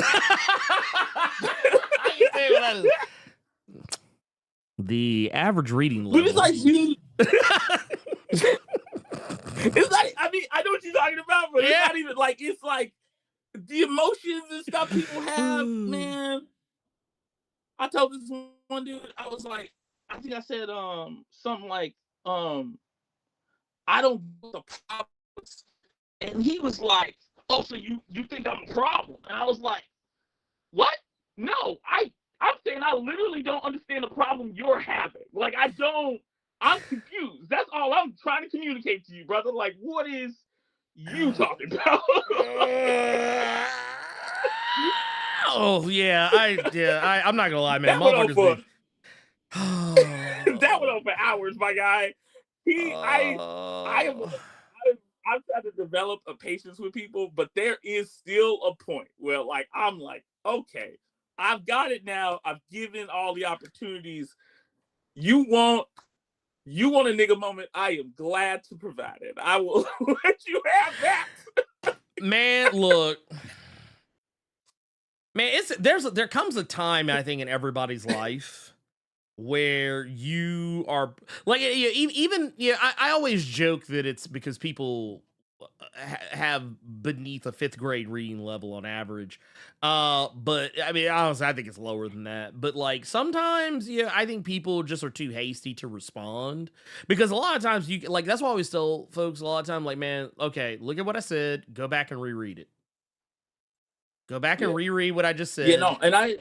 And then come back and tell me. That. I feel like I know that because I had that too. You can be like, oh, I see some shit. I'm like, oh, snap. I've been caught slipping. I always go back to Superior Spider-Man, man. I always go back to it. I overreacted. I was like, how dare they? How dare they? I mean, to be fair, Marvel was wildin'. In your defense, Marvel was wildin' when they did that shit. But yes. I mean, I feel like at that point, I was old enough to in retrospect, but that was the one that taught me. I was like, what was I thinking? They always go back to status quo. Also, this was a good run. Like, this was interesting. And I miss parts. I still issues of Superior I haven't read, like arcs that I haven't read. Because I'm like, now I got to go back and find the trades, and everybody ain't got them. Dude, I was the same. I hated that shit when I first saw it. And then, lo and behold, fast forward a couple of years, 2 or 3 years later, and I was like, you know what? Shit was actually kind of dope. I ain't gonna lie. Like, exactly. Yeah, like I said, we're none of us are perfect. None of us are perfect. I mean, so go back to the book. Like, that's something that I'm always trying to like communicate. It's like none of us are perfect. Everybody is, because we all come from. We've all been told. None of us know how the world works. So we all just kind of figuring it out and being told all kinds of things, and being told what constitutes like somebody. So like who like, it's very hard to like know what you're doing to never make a mistake, to always be in the right without just not participating in the world. Right. And it's like you gotta, but like you always got a choice to like change. And I think like for me, one of the themes in this book, and I think the themes in a lot of work that I do is like the reminder that you always have a choice in what's going on. Like it can be hard. Not every choice is easy. Not every choice is going to be fair, but you always have one. And if you remember that, you always have some power in any given situation, right? And like that also is like kind of what it's about, because it's like show is making the decision that puts him at odds with everybody, and they don't know, and he's learning more than everybody else, but they're like, we gotta save the world, and if it means taking our homie out, I guess we gotta take the homie out. Man, and so look. You might have to go. Yeah, so it's like, what is like what does that end up looking like? And so it's like that's the story I'm like trying to tell. Like it's interesting. Yeah, I mean, I think you did a good job with it, just so much in or just rather just based off the fact that I am the guy who, when I like read a book or watch a TV show or something like that, and like people who are under normal circumstances are friends or at the very least get along well, suddenly don't like each other, I'm usually the first guy to roll my eyes, because it's usually some bullshit. But depending on what the show or the book is. But I actually thought this worked because it makes sense. The context of why things are happening, the context behind like who knows what, and who has all the information, who has the least, who has the most, whatever. It all makes sense, and it's one of those where it's like, and it's not exactly like black or white. It's very like everything is very much in a and I think it even comes up at one point where some of the other characters are talking, and they're talking about the scenario, and it's like everybody has a different perspective on how to move forward. And it's not like it's not cut and dry, it's nuanced. It's not like, it's not something you can just categorize and put in a box. Like everybody has complicated feelings about the whole thing. And I like that I like it when something can just be complicated. Like I don't need an answer for every single thing that happens in a fucking comic. Like sometimes I just want shit to be complicated and leave it at that. And that's exactly what it is. It's like, no, this shit is complicated. We don't have a magic bullet to address this situation. It's something we're just going to have to work through. And I like that's the approach that was taken with the story. And that's in a lot of things. There's a lot of complicated dynamics in the story between some of the characters in this book. And I mean, and that's life. Life is fucking complicated. So it's like, it's one of those things where like if it despite it being all this fantastical story, it still feels like you know what it is? It's a I don't want to call it just a superhero story, because I mean, kind of not. But I mean, motherfuckers got powers and shit. Okay, fine. But like, it's also kind of a little bit of a slice of life, in some aspects of it. Like, there's certain portions of the story where I feel like, oh yeah, man, I'm reading like a really good slice of life manga or something like that. Or here I'm reading like, oh man, I'm reading like some like real deal like superhero like action shit. And it's like it's given like a little bit, for like a little bit for everybody. And I like it when you can walk that line.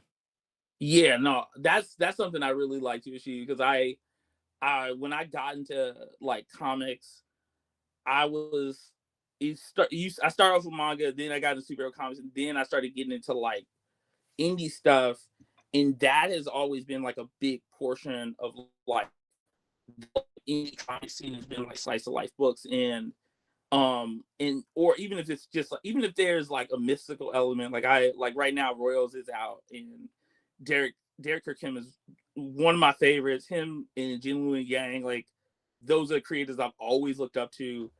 They'll do these slice of life stories with like a little bit of a mystical element, something that like gives you something interesting to change on, but it really is just about these people and what they learn in this situation.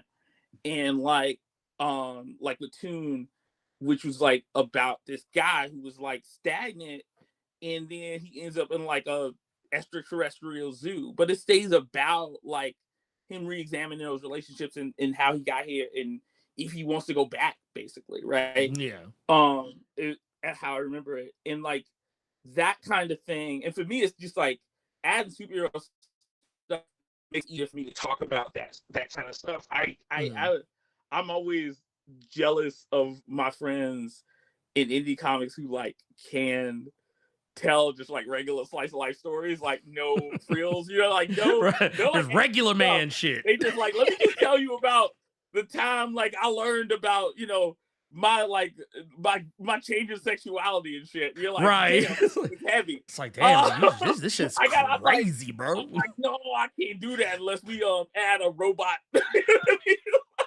I ain't gonna hold you though. That right there tells me you're a bad motherfucker. When you could have me sit up here like, man, bro, when they got to that dude, when they got to the sexual orientation arc, and Lil Bruh had to like face down his motherfucking arch nemesis, the goddamn teacher in his goddamn school that was trying to like take away trying to take away the gay book from him, bro. Dude, that shit went hard as a motherfucker. Like if you can get me saying something like about like if you could have me talking about your book like I'm talking about a fucking volume of Dragon Ball Z or Naruto or some bullshit, you done something, is because that's a hard feat. That's a hard feat to tell. You at least to me, because I'm not gonna hold you. I don't think I can do it either. I was asking Zach Captain about this because he doesn't kill all immortals. Yep. Because I'm still learning how I'm trying to get better at writing and like planning out stuff. And the plot part can be hard because you want to create a situation with the characters that mirrors the emotions they're going through.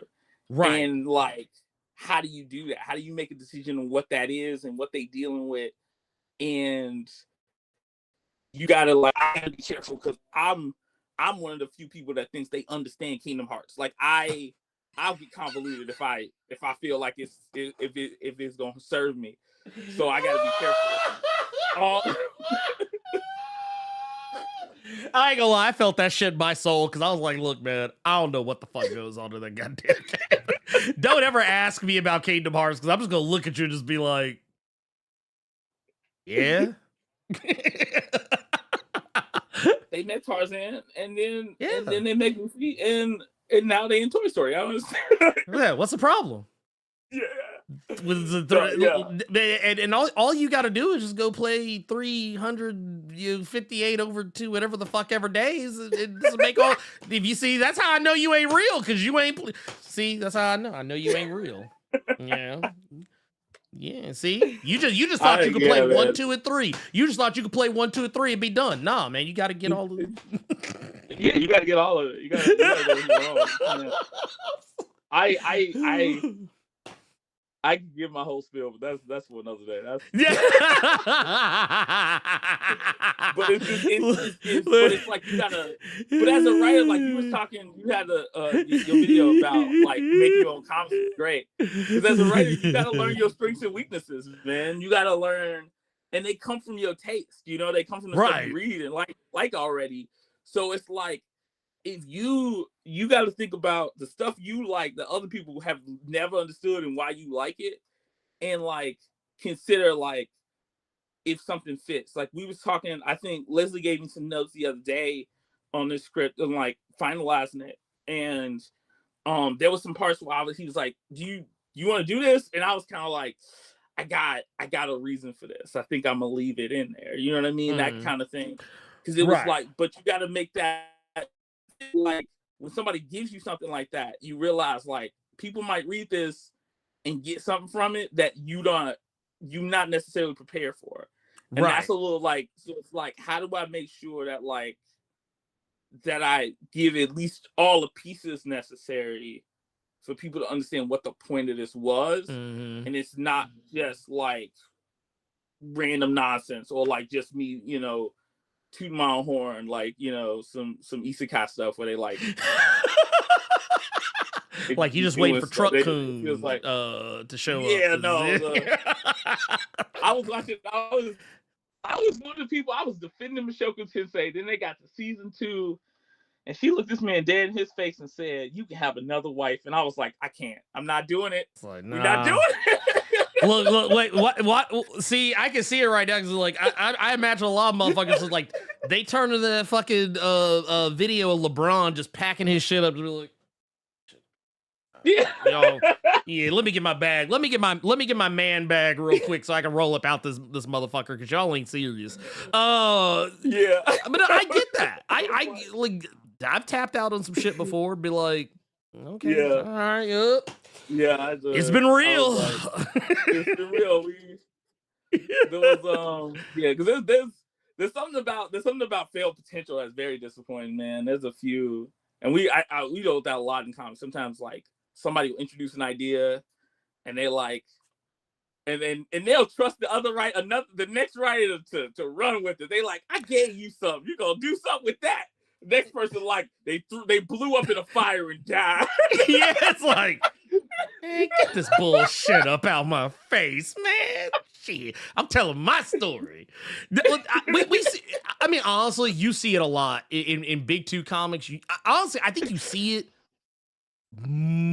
probably almost too much.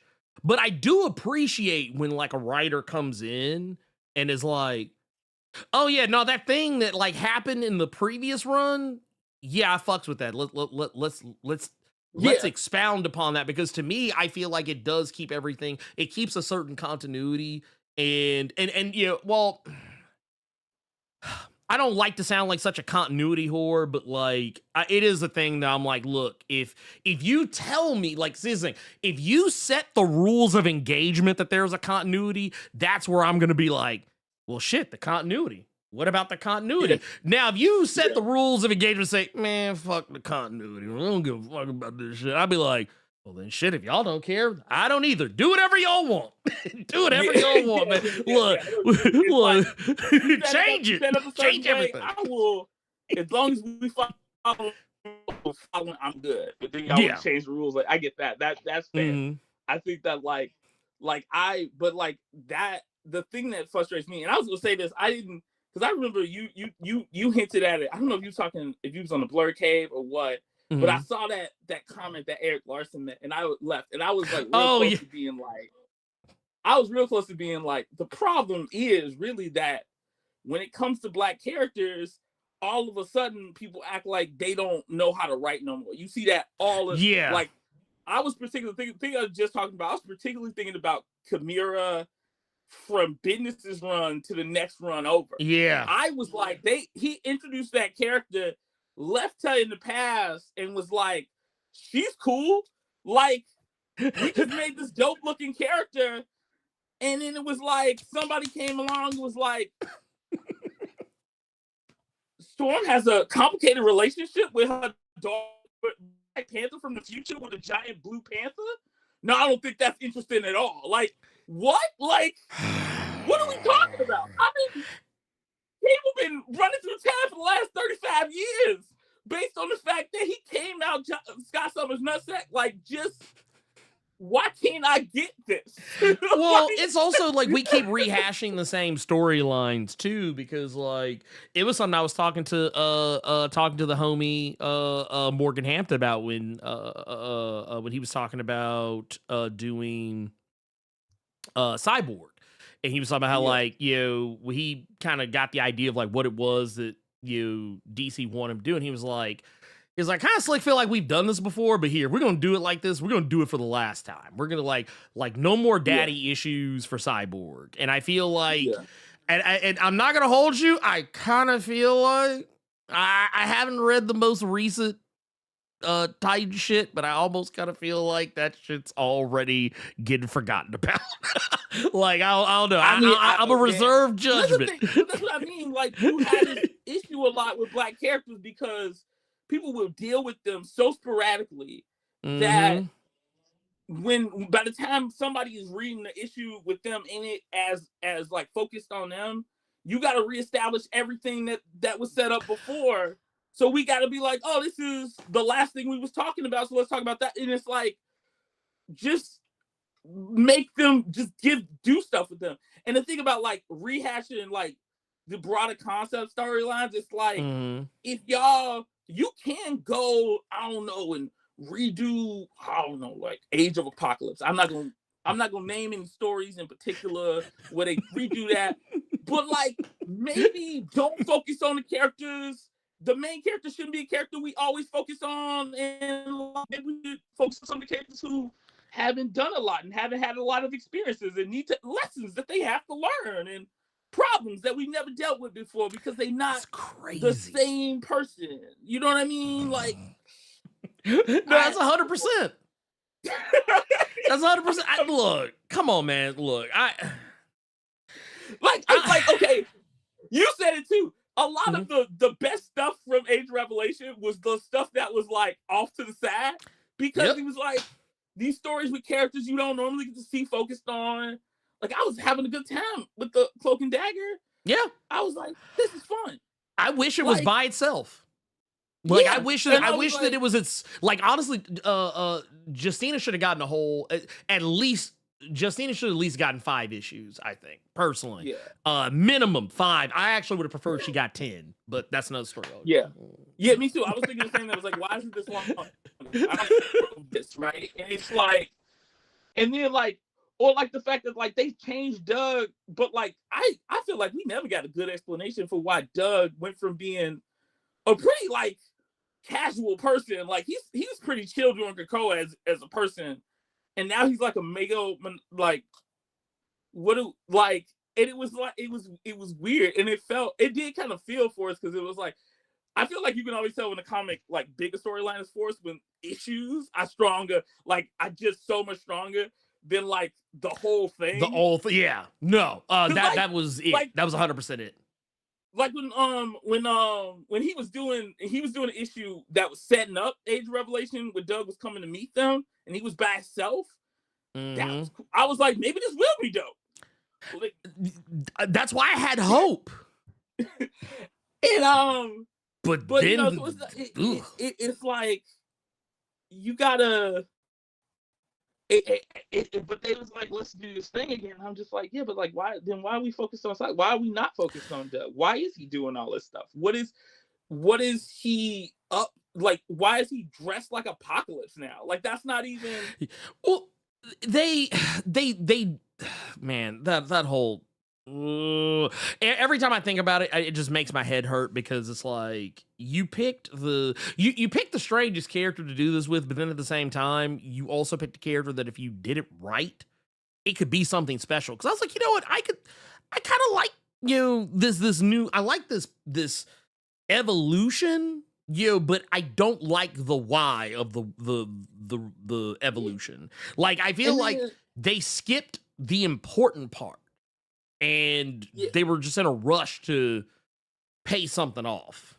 That most people, I feel like because they're doing it right now with the whole inmate or prisoner X or whatever thing, where it's like, man, most people don't even remember that storyline was even a thing. That was like almost a year and a half ago when they last talked about that shit. Ain't nobody thinking about it. Now it's folks telling me, damn, I forgot we were supposed to care about that. When it comes to comics, I'm a moment to moment person because I'm definitely, once we got back into it, I was like, wait, so she hated mutants. She hated her mutants because her brother was.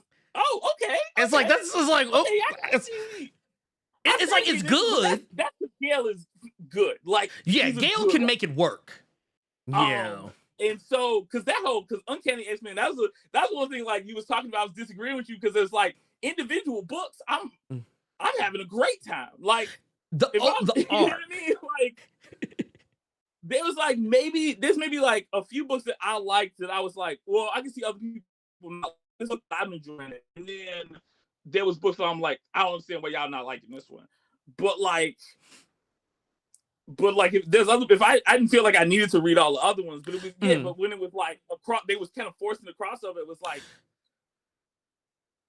why you ruining it, especially because it just didn't feel like people was talking about they was all working towards, because that was the beauty of like I think the Krakoa writers room thing was that it most of the time it felt like everybody was working towards the same goal, right? Like people were these communicating little things, but like they all seemed to generally know where they was going and how it was tying together.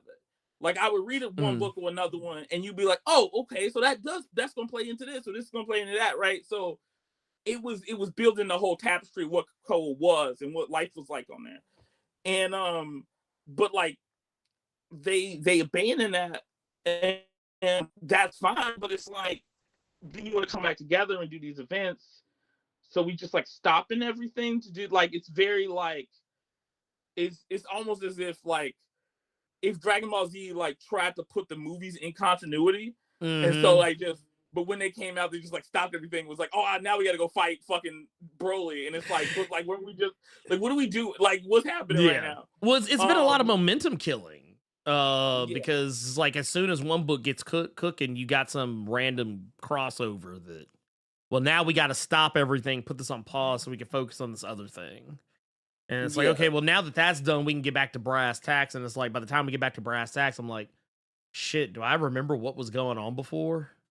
Yeah. Because I feel like, Storm even got hit with that shit. Yeah. I don't know if people aren't reading Storm, which is why they put it at 5 issues. Because like Noelle is doing a lot. And yeah, it makes sense. But like but I'm like, how is he gonna do this in 5 issues? And it feels like, and it's like it's funny because I feel like Storm as a book, the way he writes it and the world that he's building out of it, like it should be the one that's leading an event. Like if he came to me with that, I was like, yo, everybody, like stop we doing. Like this is, well, like everyone I talked to would say the same thing.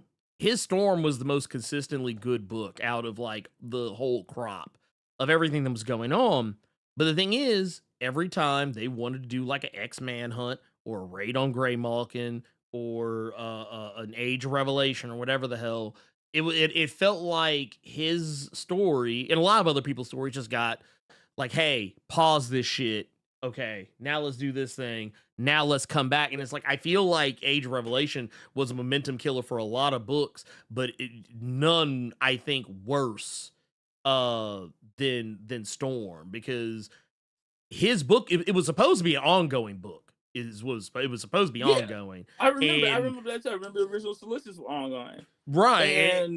And I remember him telling me before that he was like, when I talked, he was talking about, oh yeah, issue 16, 20, 25, so on and so forth. So it was like, clearly there was a plan to just continue the Storm series as it was. And then here we are. Yeah. And I think like lately it feels like Marvel is playing it really close to like really not taking as many risks as they were before. And I kind of understand that, but like how that's looking is weird, because like I was really disappointed that they cut Black Panther Intergalactic short. I've been waiting for that book since the end of Ta-Nehisi. I was like, when are we gonna talk about the Intergalactic Empire of Wakanda? I want to see that. I want to see all that. What, like that's like that book, that concept was the perfect time to be like, oh, okay, now we want to do a Shuri Black Panther book, and the T'Challa Black Panther book. T'Challa's on Earth. Shuri goes into space to explore the intergalactic empire, what it means, and she has to like deal with the aliens like that. We can introduce some new characters, have a great time. And they was like, why don't we do that? doesn't people don't want that. They want, I don't know, something else. I don't think they know. I don't think they really actually know what to do with any of that. Like, I think it was one of those things that kind of what you were saying earlier. You know, writer set somebody up for some good shit, and then the next writer comes along and is like, I'm good. You know, and you see that all the time. Like, I feel like you see that all the time with Black characters, man. It's like we really, you know what I mean? Like and it'd be you'll have the certain people like trying their best, and it just feels like nobody is on the same page as far as like, oh, like this is something worth doing.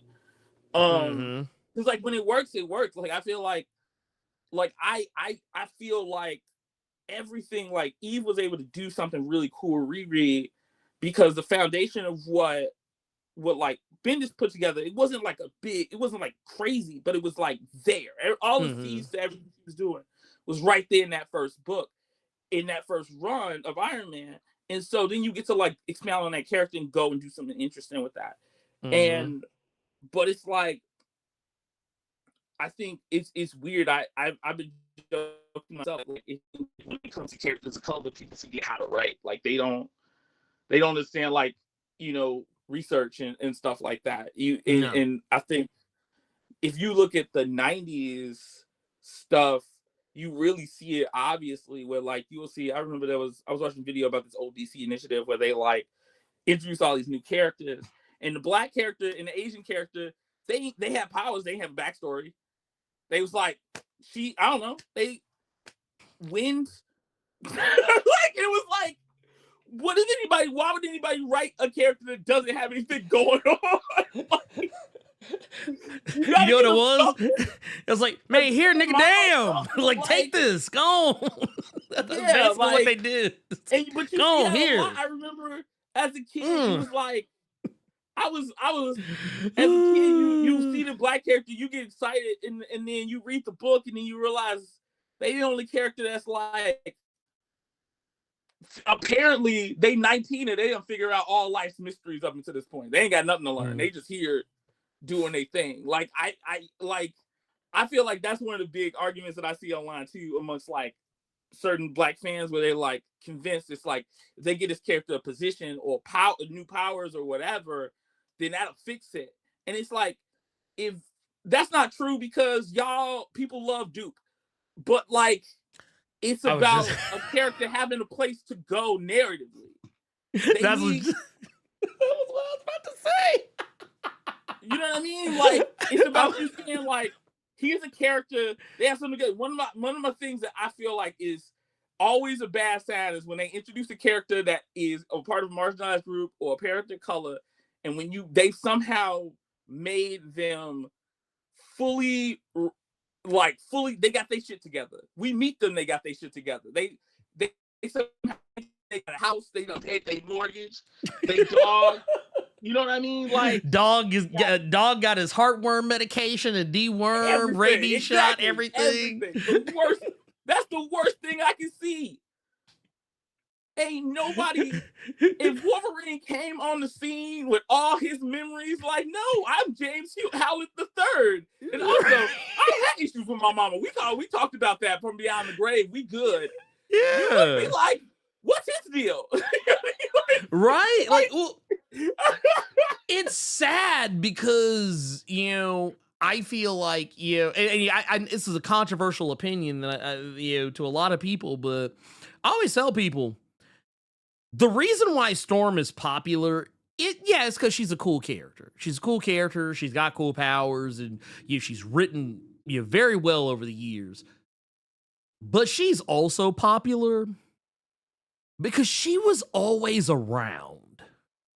Like, she was always there. She always had something going on. She had problems. She wasn't perfect. Yeah. Like, you, I mean, yeah, like, in terms of, like, having issues, she had less issues than everybody else. She was probably the more well-adjusted member of the X-Men, like, over the years. But, like, she still had shit going on where you could be like, oh, I mean, she has all this shit, but, well, she does have that. She does have that pesky claustrophobia thing, Yeah. to deal with, and and she's also, usually the most like down to earth person. Like for a person who is, considered a goddess, she's the most down to earth member of the team. Like so Yeah. you had like, okay, so right there, I've given you a problem, and I've given you a negative, and I've given you a positive about this character. So now you can go, you know what? This character is interesting. But yeah, when you bring in a character and this character is absolutely perfect, has like nothing wrong going on in their life. Like, Yeah. and I actually think, I don't know. I feel like that's kind of slick. Why? Because I've seen this happen with white characters too, but specifically with black characters. Or any just generally non-white character. I've seen it with them the most is when these characters have nothing going on. That is why people don't rock with them the way that maybe they would a similar character, is because they're like, well, I don't know. I mean, it seems like he's got his shit together. Like, dude. Yeah, no, I got problems. Like, you know what I Yeah. mean? Like, you know what Yeah. I mean? I love like Kid Apocalypse. He's one of my favorite characters. I feel like he's one of the most. I'm like, all I have is ideas, right, with that character, and like, I'm always like, he was one of my favorites because he was walking around with the weight of like, everyone's like, you this dude, and he's like, I don't fucking know that guy. I don't know who that is. Mm-hmm. Like, I'm trying to be. And he was just trying to be a good little boy, and I like related to that. That that energy of like trying and not really understanding how to be a good person, and also like having stuff projected onto you, right? Right. And so like, what I'm saying is, if I ever get the chance to do that, like he will get blacker, and he will like, he is gonna like, be more involved. You know what I mean? I mean, yeah, you gotta like, he's gonna be, he's gonna have the features. He's gonna be like, he's gonna obviously be. It's just like, the hair gonna get kinkier. Like when somebody, when people figured out Necro was black again, and they was just like, no, but make them lips bigger. Like, something else going on right now. You can't be. Well, I mean, it's like, the thing is, I tell people this all the time, man. There's a reason why characters like Spider-Man are popular. It's because he ain't got his shit together. He ain't got his shit together. Yeah, it's like we just want to see somebody else trying their best and make it sometimes. And it's like, I mean, I think that's why people get mad. They want to see they really want to see Spider-Man like make it in a way that's a little bit too much. But that's just, I promise you, and experience life. I'm gonna promise you, if they ever do that shit, like, and I mean like for real, like stick to it. Yeah. That's gonna be the dog that caught the car. Cause now the same motherfuckers is like, man, I just wish he'd get his shit together, man. Dude, why he got to be struggling? Cause the second he stops, y'all ain't gonna like that motherfucker no more.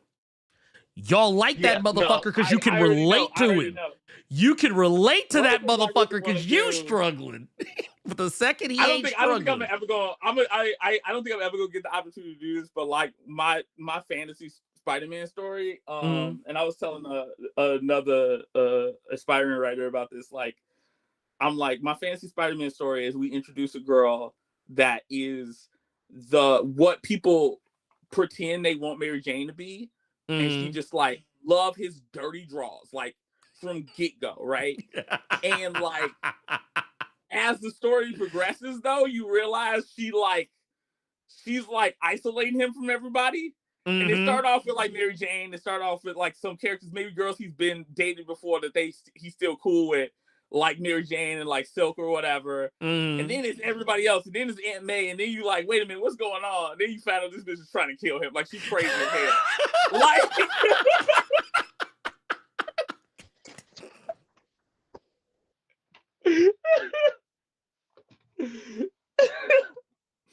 Oh my! I mean, I ain't gonna hold you. Powers. I would eat that up. I would eat it up. Yeah, and then she got powers that make her like dangerous. So like she she can track him or something, and she got super strength. So like she always know where he at, and she just like he's trying to get away, and he's just like beating the crap out. You know what I mean? It's like that sounds insane, but like That's my like. I ain't gonna lie. I would be here for it. I would eat that shit up. But I know it would be some motherfuckers that would be so fucking mad at you. They'd be like, how dare you, Mark? This is how dare you? Man, you see so what that motherfucker wrote in that goddamn Spider-Man? What you talking about? Turn off my comments before the book is announced. Okay. Like, I'm gonna be like, man, Daimon Hampton has gone private. He gone private on the. Oh my god! Bro. I mean, I ain't gonna hold you though. It would be so worth it. It would be so worth it. And here's the thing. They would hate it, but Amazing Spider-Man would still be like outselling most other books, like every month. It would still be outselling because motherfuckers would literally be tuning in every week to be like, ooh, because I mean, look how they responded to Paul. Look how folks. Motherfuckers were throwing a parade in the streets. I mean, they weren't really, but they may as well have been on Reddit and on social media when Paul got clapped. So they were like, everybody's like, ooh, I'm so glad that motherfucker is dead. God damn, I'm so thank you. That's why I love the ironic Paul love. That shit's hilarious. That kills me. Yeah. But the thing that was crazy to me about that was people was also hating on the Venom book. And like a good third of that book is just Dylan talking mad shit to Paul's face. It's so funny. I mean, it's like this dude was literally getting his shit fucking like destroyed on the regular. And I was like, man, dude, I mean, look, me personally, I don't really have, like, I don't like Paul, but I don't hate the guy. Like, I think he's just, honestly, I saw him for what he was. He was just a character that was there for right now. And eventually he would go on his way. And I was just more patient than everybody else. I feel like I was like, because like, what's that other character, Shay, that Peter Parker has? Like, I was like, is she even still around? I feel like she's still hanging around. I don't know what. I've been wondering every issue. I'm like, wait, so is Shay just not a thing? I thought that was gonna be like a thing. Yeah. But like it didn't really turn anything. And I'm like curious about that. But like I'm what right, dude, I desperately like I don't know Zeb well enough. So like I want to ask him about what the whole point of Paul was for him, because like I just felt like I would have, if I was doing that, I would have made Paul likable, like from jump. Like I would have made it hard to hate this dude, right? Like I think that was the problem. He was paying them motherfuckers bills. What was he?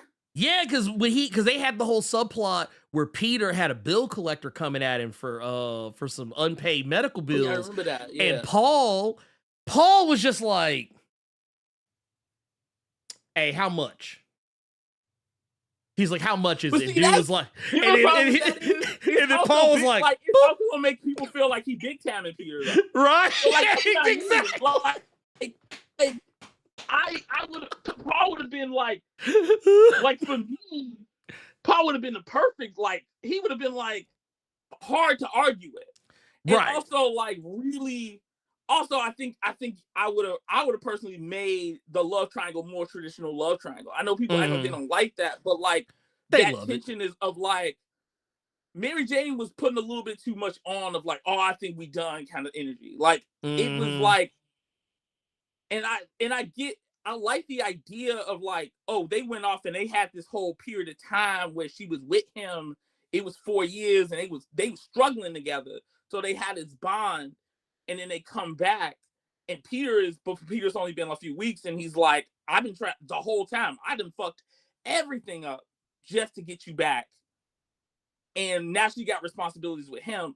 That's a real tension, but like it would have been I feel like it really would have felt like something if you felt like you got this Paul dude is pretty fucking dope. Right. And, like he got responsibilities with him, tangible ones, and she can't just go back with him. But she also is like, I do care. Like she does miss that thing that she thought was gonna happen, right? Right. Like so like there's a real like connection to her, and so I don't really. But like, so I'm super curious because like I've read plenty of stuff Isaiah about like and stuff in that run that I like. Everything the Gang War stuff was like, I was like, why isn't this the whole book? Like I liked the when it was street level, like I mean like talking about like all the Tombstone and and all the other stuff.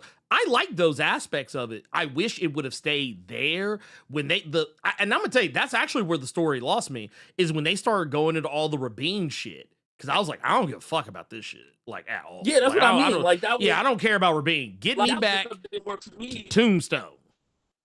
Yeah, because I love Tombstone.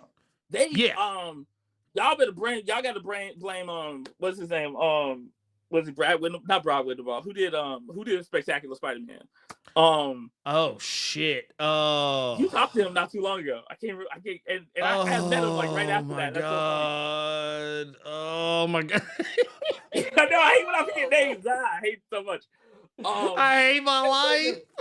Because they had Keith David play Tombstone, and Tombstone was, he was like, I was like, oh, so it's about Greg. Talking about Greg Weisman. Yeah, Greg Weisman. Yes.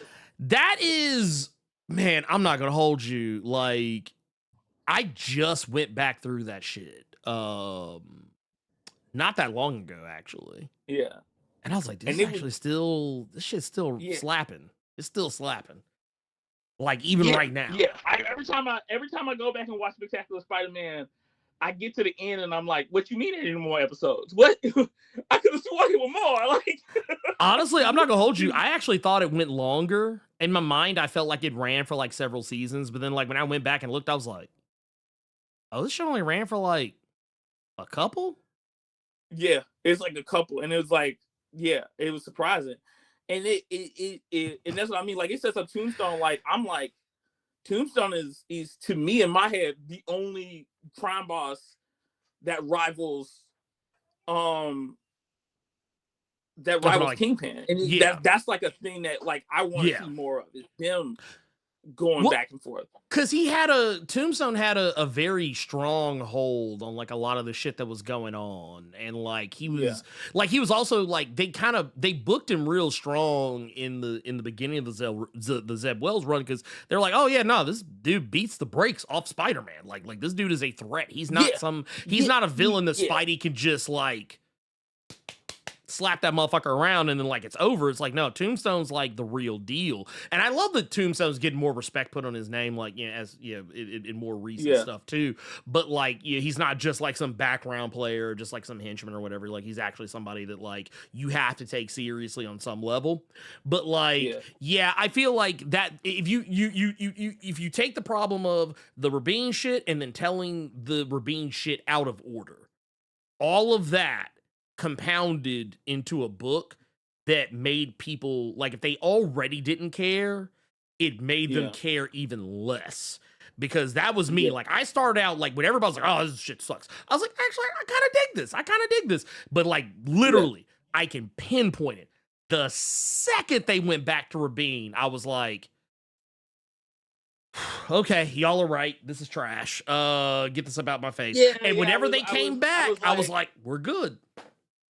I was like waiting to care about Rabin, and it just never happened. And I was like, I didn't care about him the first time, like, because a lot of people forgot about this. But Rabin, I was reading back when they originally put him in, and I was like, I don't give a fuck about this dude. I was like, this dude ain't shit. Fuck this guy. And all they were doing were carrying over that storyline.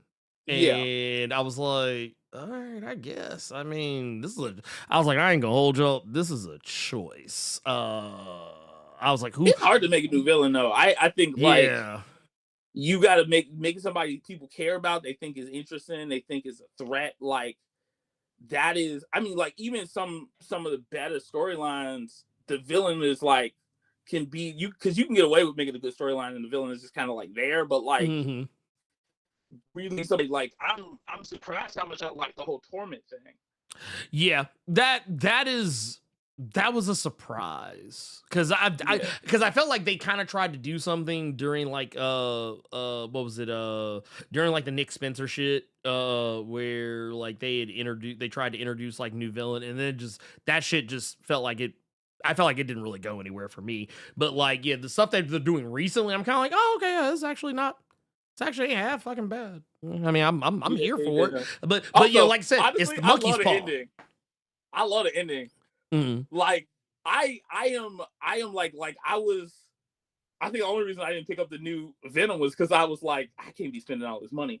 But like, same. I was like, I'm like, man, look, some of this shit got to come up out of here, okay? Some of this got to come up out. Yeah, like I was like, I can't get everything, because I was like, I love the idea that like New James like it's with this thing where she's just like, no, I'm gonna handle this. It was just like it's and that's such a thing in the comic community, anyways. Of like, is this a thing that you do that characters should do, right? Especially, I think it's framed around him, Peter, like using his will to stop Carnage from taking over his body, and then you have her go, no, you think you just gonna get away with this?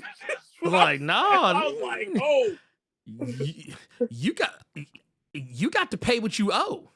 Yeah, like that was basically what it was. Like, don't worry about it. I was like, oh snap. I mean, I was here for that. I was here for that aspect of it. It's just I am a very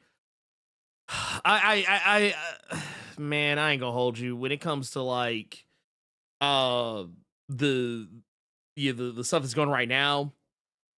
I have to agree with Carter in a lot of respects where I'm like, at what cost?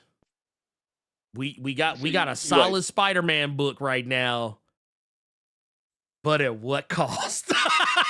Like what did it cost us? What did it cost us? Because I'm looking around and I'm looking at some other books and I'm just like,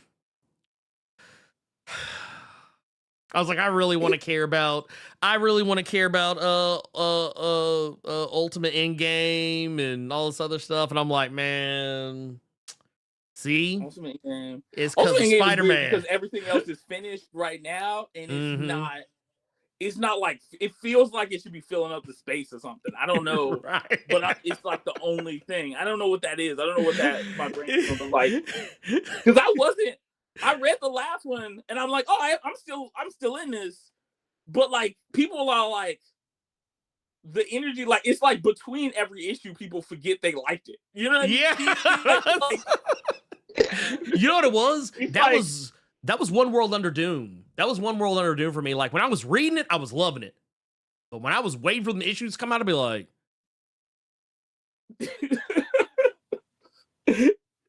I don't know about this. You know, I like One World. Yeah, but then I read it, and I'm like, it's a weird thing. I don't know. It's something about it. It's something about it that's happening. The like, but there's also a lot of little books that I'm enjoying. And I'm like, people are not talking about that. Batgirl is fire.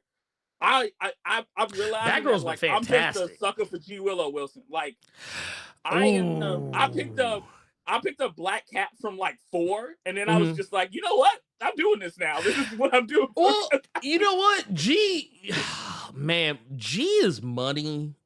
A lot like if we just keeping it real. G's money. Black Cat's been like I'm finally kind of starting to catch back up with Black Cat. And because I ain't gonna hold you. I think that was the other issue was I was like, I really ain't trying to be blowing up my wallet like this, trying to read Poison Ivy and Black Cat at the same time. So I said, look, I'm gonna have to wait.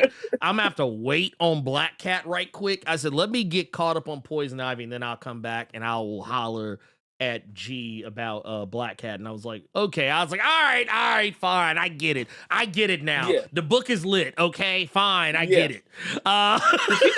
She's just good at making you care about a character. Like, right. Like, she's so good at that. And like I'm always sad because I remember she was talking about like her Wonder Woman run. She kind of realized she didn't know where she wanted to go with it. And I was like, but I was having a good time with that. And like but there's other books too. I'm just like, why is nobody as excited about this as like I am? You know what I mean? And it's because I'm a big pro. If the big two, if in the big two, Mhm. if the big books aren't doing well, then like usually it's the stuff on the side that's really It's yeah. like That's the shit stuff that's in gonna the be picking corner up. that's like, yeah. And you gotta like find, if you got a character that you like, it's usually worth checking. Like that's weird that you like, it's usually worth checking them out. Because I remember like I was disappointed when West Coast Avengers ended, and I was like, we got 3 Ultrons, and they don't know. Like that was fantastic. I feel like every time And Ultron come in, they put Ultron in the status quo, and then like they're like, well,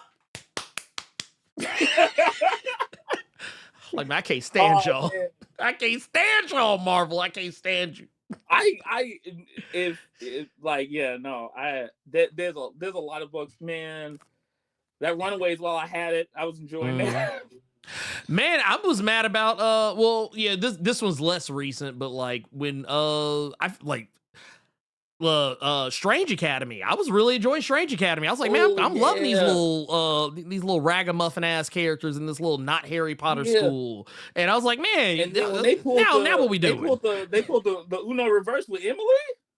I was like, bro, I was like, okay, we doing this, huh?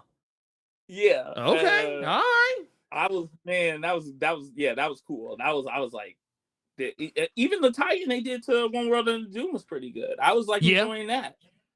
No, I dug that. Like that was one. I like I said, I wish the smaller books got I feel like you. I wish more people were reading them, and like I always try and tell people like, man, look, if you step outside of the like, yeah, okay, you got like the big two, but when you step out of the big two shit, like you kind of step into some of their lesser, like like not in quality, but in terms of like lesser, like more like less well known titles. I feel like because it was kind of the same thing that Carter was saying a lot when Human Target was up. It was like, dude, he's like, this book is lit. Human Target is insane, and it's like, dude, but nobody was really talking about it like that because they were like, I think most people didn't realize what it was. But yeah, when you step outside of those books, you look at some of that other stuff, you're gonna find things that like you aren't used to seeing, because I always hear people say, oh man, they just keep doing the same old. No, you're just looking at the same old. Like I said, some of us, like, and they do some same old, but the thing is, people are out there doing new shit. We just have to give them the opportunity to engage with it, to see it. Yeah. And there's a thing, it's like a lot of times people talk about the issues and everybody wants to blame one person entity for like any issue with the comics. It's like there's a little bit we can do all over the place. It's like we talk about black creators and black comics and stuff like that, and like I'm with you in that, like, black people do read black books. I think, but I on the other hand, I do see, and I think there's a big enough, like there's a vocal enough group of people who found themselves, on Third Earth, with the high evolutionary. Maybe they're raccoon now, and they just they got they got opinions they sharing, and you wait, you mean they out here doing this? So like you see enough of that, and like you engage with good black books out here, or talk or hype them up. And we do need that hype. We do need that like we do need that like word of mouth. You know what I mean? So people can like pick those books up to try them. You just need people to try them. And like yes, 100%. Because as much as I'll say it like this, as much as I get people who come to my table like, this black, I'm buying it. Every I want to say fourth black person, I feel like I be seeing them look at me like, you think I'm gonna buy your book just because I'm black? Why they walk past your table? Yeah, like you was like, okay, or just people who think that, So you and I think it's because like as nerds, like we so young age it's like being disconnected from the community, and some of us learn what that is because it happened when you was younger and you realize motherfuckers don't even know what they're talking about. I don't need to be holding on to that. And you find your people amongst your people, or some people hold on to that and they make that their whole thing. And they wearing White Lives Matter T-shirts and shit. So it's like they like what was the old boy's name? Steven and Django. They holding on to Calvin Candy. They're like, no.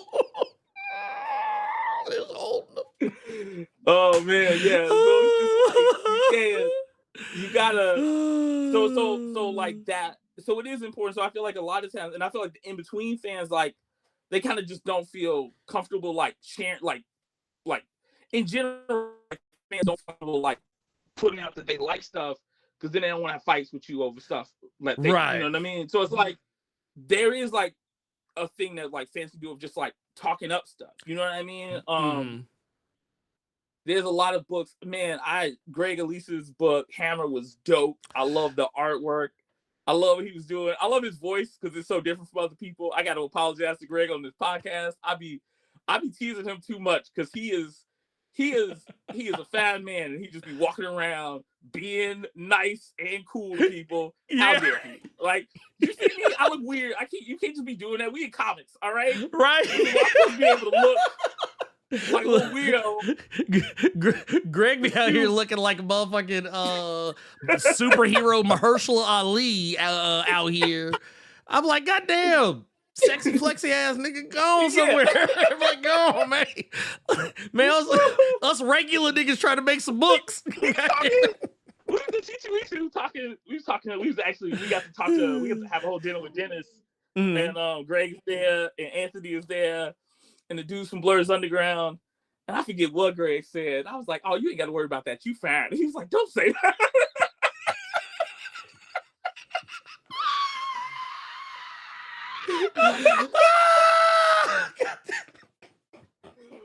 But I love Greg. I love Greg. He's great. He's a fantastic writer, and he brings something unique to the table. And I'm super excited to see where the artist that he got goes because, like, I can see all like I'm like it's one of those things where you see somebody at a point where it's like when this is tight, it's gonna be crazy, right? Like it's already dope. Yes. Right?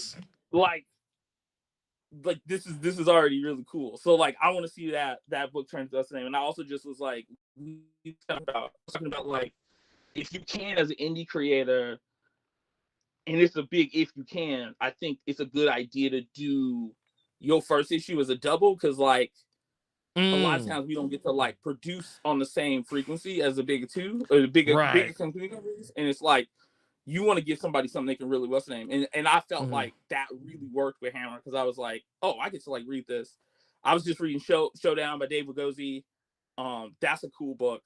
I'm like halfway through it, but I'm like he's already setting up stuff in a way that's making me go, wait, what is this? And like where's this going and what is this going to turn into? Because it's like one of these, it's a setup that's like it's a relatively normal world, but the setup feels like an idea that you have in real life that you actually sit around for a while and think about how it could work, and then you go, that's not it. Like I shouldn't do that. But the marriage is like, no, we have to do. I'm mad. We having a death match. Like you like, wait, what? Like excuse me? Like let's right? Like let's go, right? So and Dave is cool. I'm always big like grateful for him because like I remember we was at the Mouse on this dude. He was the editor who was like I felt like he was one of the most engaged people and the one who was like excited about like us. Like he's like send us stuff. Like he's like this is over. Send us stuff immediately. Like we might not get back to you immediately, but just keep going, right? And that was like okay, cool. That was the information I kind of like. That was some of the information I needed. because that is a lot of the industry is like you sending emails and not getting anything back for several months and weeks and stuff. And the thing about being a writer or artist is putting yourself on a page, you putting yourself on a page in a way, and you forget that like a lot of us have like, that's the thing that we started doing before we started doing anything. And so when you send your art off to somebody and you used to people like having something to say and you don't hear anything back, and you made this your job, you like, wait, is my whole life a mistake? Like, what are we doing? Like, right.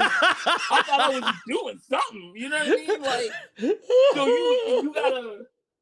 you gotta make sure your ego is prepared for that. You know what I mean? Because it's like that was like the kid who draws. That's who I am. I had a girl. One time I had a girl reject me and be like, "Keep drawing." Like, you just like, what do we do? Like,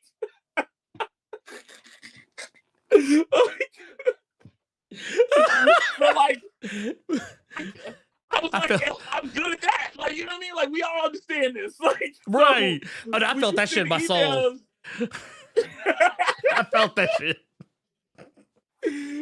So yeah, when you send emails, you're like, oh, like they not emailing me back. I thought you spent weeks coming up with portfolios. You like, I did these dope samples. I'm still proud of my Miles Rell samples I sent to Marvel. And you know what I mean? They like, we get these all the time. You know what I mean? It's like, damn. So like you got to be prepared for that, and it was really cool for him to be like upfront about that and to be encouraging, and like I always wonder about, because you wonder about like what people are thinking when you send stuff, and if people are upset or like they feel, like that, like I don't know, I had a recurring fantasy of just like people like laughing at my work for this is sad, which is like not real. No one does that, but like it was there. So it was in my head, so it's like that'll mess with you. Oh no, man, like having the ability to put yourself out there is something that you can't be taught. Like it's one of those things. Like it's gonna be. I think honestly, it's like probably the hardest part of the whole thing, because you never know. You never know how people are going to receive whatever it is that you do. And I will say, motherfuckers that have never been able to hold a pencil between two fingers will suddenly become a fucking College of Art critic. Which is always hilarious to me. But no.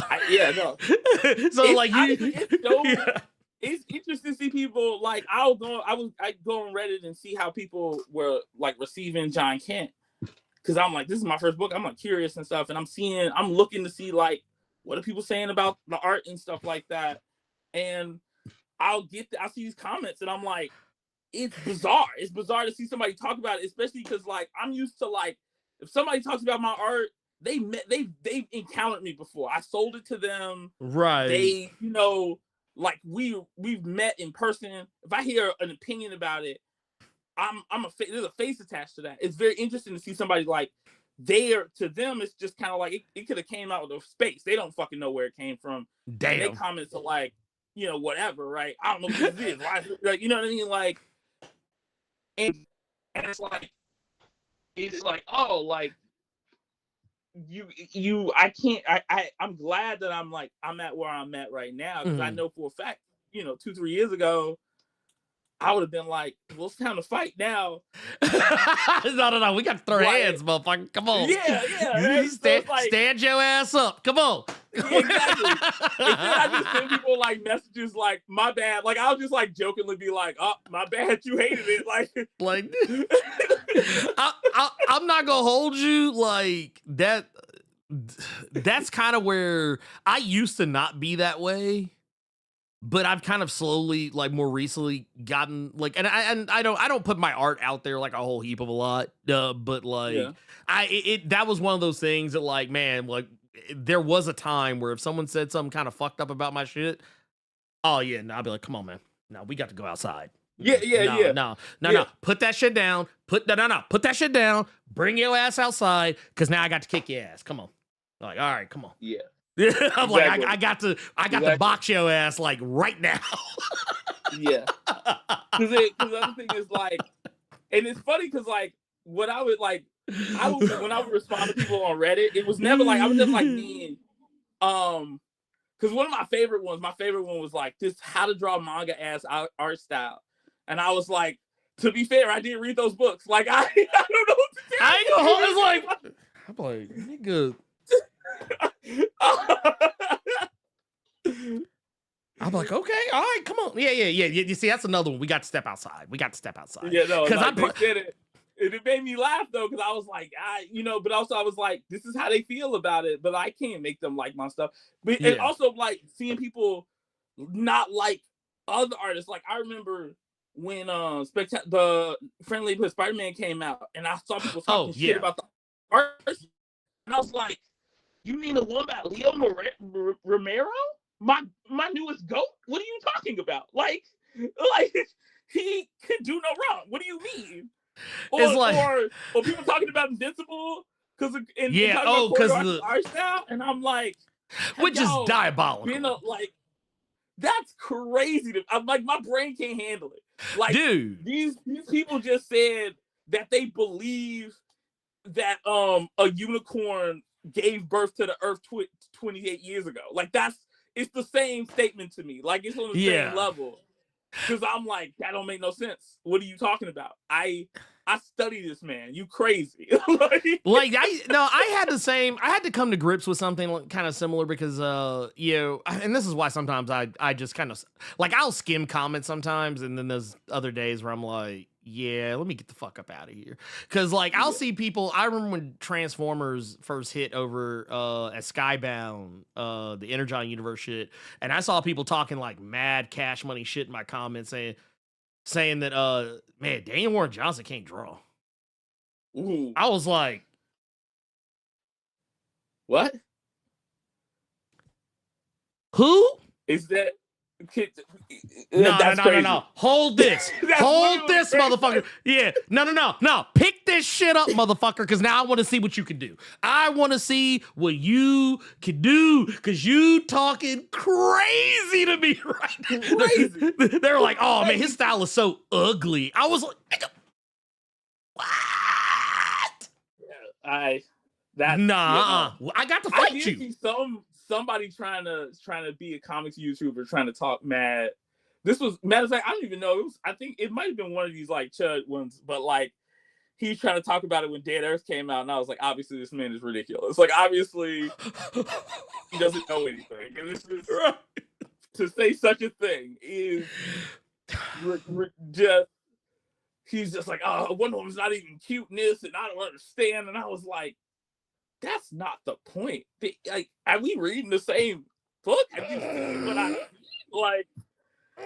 See, like, yeah, no. Like, if you want porn, they make it go. Like, I don't like when people like.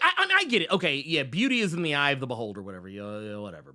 But like, I'm sorry, but like, I literally, and it makes me so upset.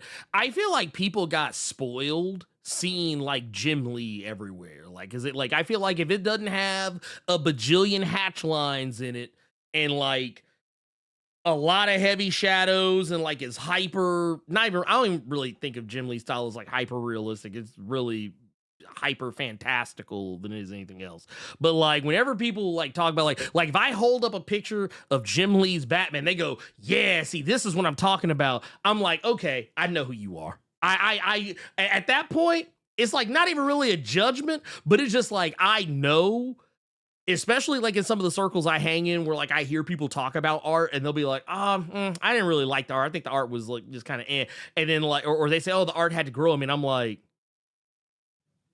I like the art in this book is fantastic. Like it's good. See, that's the thing. Like you get to a point, but like as an artist, like you get to a point when you start to understand how to draw, you can discern the difference between like this is what I like and this is what's like technically proficient.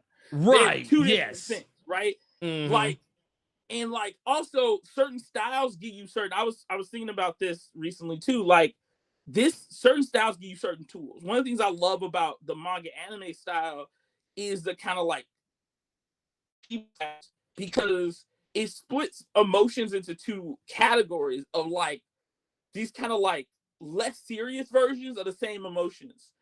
So like I have more control over like the tone of the scene because if it's a joke or it's supposed to feel more casual or like whatever, if I use like a kind of these kind of like chibi like exaggerated emotions, that language lets the viewer know this person's uncomfortable, this person is scared, but it's not serious. We not fighting right now. These aren't, you know what I mean? Like this isn't about to be a conflict that turns into something.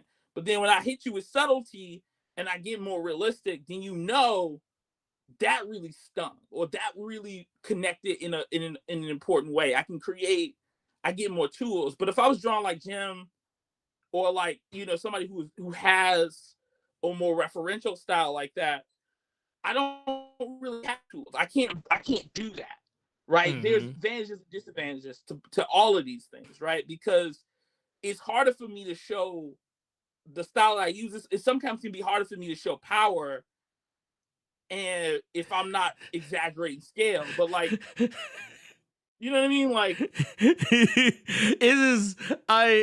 I love this right here because and I've been meaning to kind of go back on some of these because Snack Canary was like said people not being able to appreciate DWJ's art is wild. Yeah. And the homie Gavin was Gavin Gidry said when someone calls my stuff simple, I low key hit the Arthur Fist curl. Oh man, that's on the fly right now. Talking about books that nobody's talking about. That book is fantastic. Because I'm just like, Gavin had to deal with me in two different shows. I was all in his face. I was like, don't be surprised.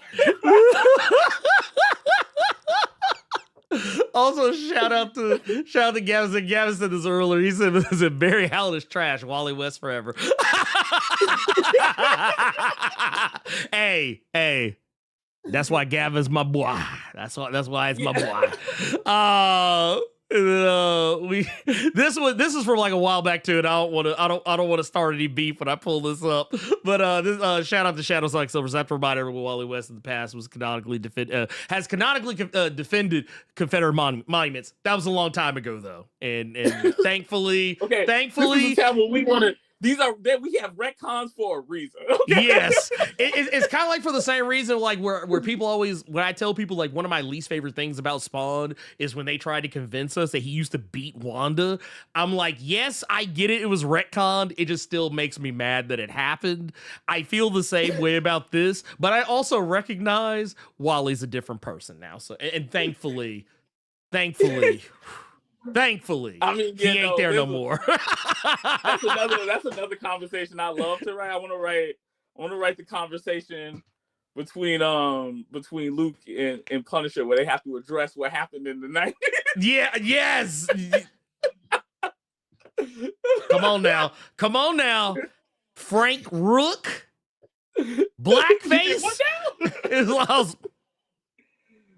Like I need somebody, like honestly, you know, and this is probably why Marvel would never ask me to do anything, is because like if they gave me Punisher, that's exactly what the fuck I would do. I'd be like, yeah, nah, man.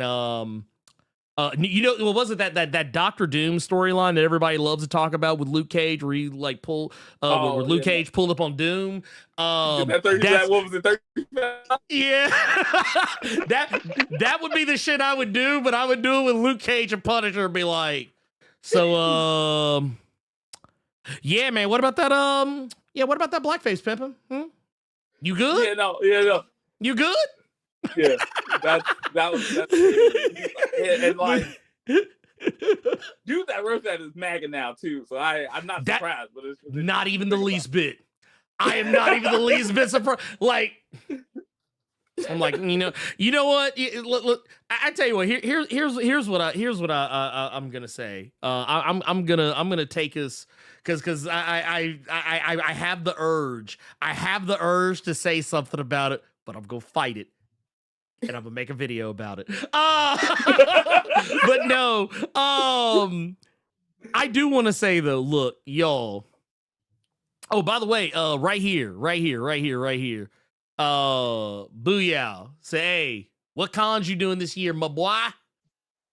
What's going on? What Oh you got? man, Where you gonna be at? I'm trying to be. I'm trying to be at. I'm doing some local shows. So there's a Southside Comic Expo Chicago coming up in June. And then I just signed up for Vice, which is Greg Burnham's show in Atlanta. So I'm doing that show. I'm trying to do New York. Hopefully that comes through. I think I'm at least gonna be up there that weekend because it's just a fun show to hang out at. And then I might do Chicago Fan Expo too. Okay. And then I'm trying to see about doing Baltimore Comic-Con. I've been hearing a lot of good shit. Yeah, that's a show that people say is really important. Matter of fact, I was talking to Amy Chu last year, and everybody's like, we all leaving, right? And like the show is over, people are getting ready to go, and I was like catching up with Amy, and she's like, oh, we all going to Baltimore. In fact, Anthony was getting on the train to go to Baltimore right from there. Like he wasn't even going home first. He's just going to Baltimore, right? Damn. And she's like, you should go to Baltimore. And I'm like, I didn't sign up in time. She's like, you should go anyway. It's like, go now. I'm like, that's tomorrow. So apparently it's all the rage. I don't know. I mean, everyone was basically like asking me like, hey man, you gonna come up to Baltimore? And I was like, what's in Baltimore? Like I wasn't even trying to be ugly when I said it. I was like, what's? Because I was like, I just assumed something's supposed to be popping off. But then like everybody's like, oh yeah, man, dude, it's gonna be the Baltimore Comic Con's gonna be popping off, and I'm like, oh. I said, well, shit. Man, y'all know I don't like leaving the house, so. Yeah, I was like, maybe. That's maybe, my man, maybe. Yeah. Especially now, everything is so expensive. Like, I'm trying to make stuff happen right now, but I'm in a lull for work. So it's like, I'm focusing on my indie stuff. I'm trying to flesh out all my ideas right now, and then work on Stellar Remnant because I think after issue 3, I'm taking over full writing duties, and I'm gonna finish out the series. And that's something I'm trying to like make sure that I get it done because I've never finished when it comes to series I've written.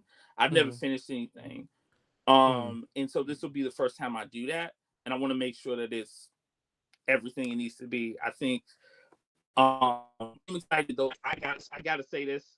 Like issue 3, I should have sent this to you.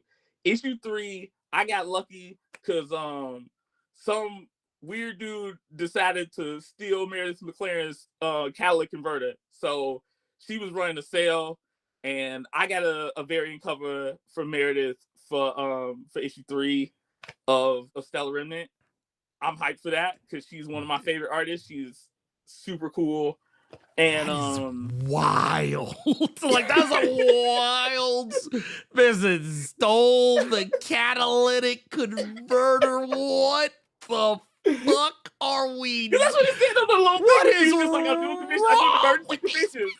And then she was like, I guess she was like running like a lower rate than normal. I'm like, I gotta hit you up on this. Like, let me do this, right?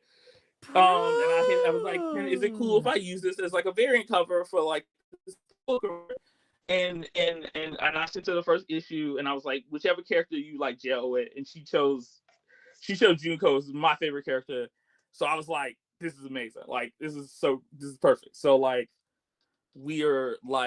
I'm excited about that when I get a chance to like do that Kickstarter and also just I'm also going to try I have this aspiration to do 4 as a double issue because I think that'd be really cool. I like that idea. Yeah. So because that would be like a big like climactic part, and then we could just do like a bunch of fun stuff and stretch out some of the fight scenes and stuff like that. And then you have like a whole trade, which by the way, someone just I saw Jazz had just asked not just now, but it was a little bit ago. But say how many issues of Stellar were out so far? So this is the second thus far. This is the second. The second 3 is done for the most part. I just have to go through and like do some edits, and then the plan is to get up to 6 or 7. Oh, see, look, Gavin, stop calling me out. Stop calling me out, man. You know, see, Gavin knows. Gavin was down here. Gavin was down here in Memphis. Gavin knows what's what. Yeah, but so anytime someone asks me like some shit, like, "Hey, where you gonna be at? Are you gonna go to so and so?" I'll be like, "Man, who all gonna be there?" Or is either that, it's all gonna be that, or I'm gonna be like, "Man, I really ain't trying to leave my house." Like it's always gonna be one of them two things I'm gonna say. It's always gonna be one of those two. It is like because sometimes people will ask me if I'm gonna be going to like NYCC or whatever. Like I don't know, man. We're all gonna be there. Yeah. Oh, I mean, man. I need to know. I need details. If this one you go to, like San Diego, NYCC, those are the ones that's always like kind of exciting because then everybody is there. Like usually everybody is there. You meet people. That's another book I love. My friend Dave Baker just is doing a thing. I think it was through Oni. Halloween Boy. That book is great. Dude, Dave is the real one. I like Dave. Yeah, no, he's cool. He's the coolest dude. I was like, I met him in San Diego last year. Him and Nicole. And right before they released the book that they just had came out, and they was just dope people. So like, and they both do such great work. Nicole just had a book come out with Mariko Tamaki, and then they have the punk thing, and that the cover for that is amazing. And I read Nicole's the Batgirl book she did, which was really dope. Nicole's good people too. I like Nicole. Yeah. So like those are books you should check out. Check out Halloween Boy. Yes. Also, man, what other books are I'm trying to think because I always want to talk about the other books that I think are great. And a friend of mine did this book called Clementine. It's online. It's about this girl who has like she's basically has a big like plant growing out of her head, and it like it serves as a metaphor for something. Yeah, it's mostly a slice of life book, but it like I was just talking about this. I'm like, I really want to read the rest of this, like, but indie books is always like everybody's like, when I get some money, like I gotta get some money to pay. Man, look. I ain't gonna hold y'all. I always be telling folks, I said, we need to have like a black indie, we need to have a black indie like subreddit or like a black indie Discord or something like that. Because I ain't gonna hold y'all, man. We need to organize because I was mad a couple of months ago. Cause like it was like 5 or 6 Kickstarters hit like all at once. And I'm just sitting here just like what are we doing, man? What are we doing? I was like, y'all I said, all y'all hitting me at once. Me and Leslie were talking about, we were working on, we were finishing up Wikipedia, and the stuff around Stellar Remnant kind of was like, originally we were supposed to do it on the 1st of May, and I was just kind of like, and then I like took over it, so then I was like rushing to do it, but I didn't do like a pre-launch, yeah. Yeah. And so he was just like, "Oh, you just shadow launched this thing," and he was like, "We had started talking about Wiki, like getting it, like he was like, oh, we were talking about whether we wanted to Kickstarter, and he was like, I'm gonna get ready to do a Kickstarter or whatever." And so I forgot because I was so focused on it, I was like, I already told him. I didn't tell him. I know about it. So I'm like, oh snap! It looks like I'm just like I'm just, everywhere or whatever. But like, God damn it. Well, and I remember we launched the first one. There was a few different Sentai books that came out. I think yeah, was it Street Hero? Was the Street one from Knights. God? Street Yeah, Knights there was came out. Street Knights, and there was there's I know. Well, technically, I And don't there know was if this was on Kickstarter, but I think this just got published. Or no, this was through Saturday AM. I know they have one. That just I think it's either called Henshin or Sentai or something like that. yeah, and then Uh, it was like Sin Zero or Shin Zero, something like that. yeah, And it was there's like, but they all kind of dropped around the same time, and it was yeah. like weird. It was like, it was like, it was like I just worked on Friends with Benefits, and like fucking Just Friends came out, and you're like, "What?" Yeah. I didn't know Justin Timberlake was doing that. I had no idea. Right. Hey man, this isn't gonna affect the tour, is it, man? Look, I'm just Yeah. This is gonna affect the tour, is it? Come on, bro. Wait, and wait, you got you got some you got some people in here. What is it? Dude says, I know this guy. Was wow, what are the odds? It's good to see you doing well, man. But no, what I wanted to ask is you did kind of say like you see you're plotting this out for up to 7 issues, and that with everything that you're gonna be taking over on the after 3 on the writing side of it, like, and I know you've done other stuff of like your own, like prior to this, but I did want to ask how like when you're tackling something where you're providing both like you're both fully providing the narrative side, you're also both fully providing on the visual side of it, how much scheduling and planning of when you sit down and try to knock down pages, like how much goes into that? I'm not a big. I'm the kind of person where like I'm not a big like planner Mhm. naturally. So I need to kind of create like a something I like, something to do. Like one of the reasons why my old books, like I did Hold Me Down and did rewrite, and one of the reasons why those finished was at the time I wasn't working from like a plot outline, and I hadn't, and so I didn't know. I had a vague idea where I wanted to go, and I heard of writers doing that, and so I thought that's how everybody did it. And then you kind of find yourself like you get past the point where you have a firm idea of what's happening, and then you get to the vague ideas, and then you like, how do I connect these dots? And then you get like lost or whatever. And so for me, what I've discovered for myself is one of like, everybody does just stuff differently, but like I like to have an outline for the whole thing done, like of the whole basic story, and then so I know what the big plots is, where I want to get to, and then I kind of try to break everything down into smaller outlines as I'm going, either mentally, what's the name, but I start off from like, but it's also like, and my rules, like first draft, that's the crap draft. You put that's your cliche.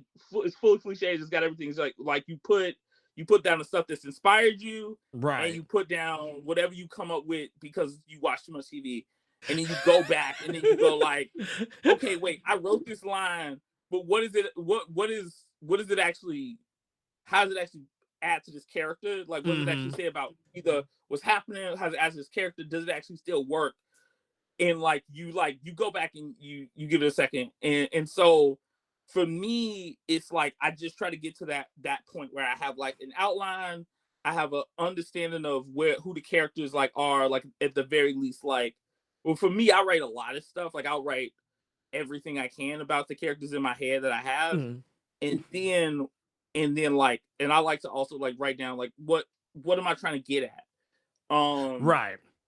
And then like my themes basically. So like and then like before I write the outline, I'll even write down ideas that I like that I might use and ideas that I really want to use. Like it literally just like they say that, and I put everything down on like a Google Note or whatever, and then I write the outline of it. And then once I have that, I'm like, okay, this is then we either like I've been going back and forth on scripts and stuff where it's like I'll do a script sometimes like I'll just write it out and I won't. A lot of people, especially because they have to work with other creators.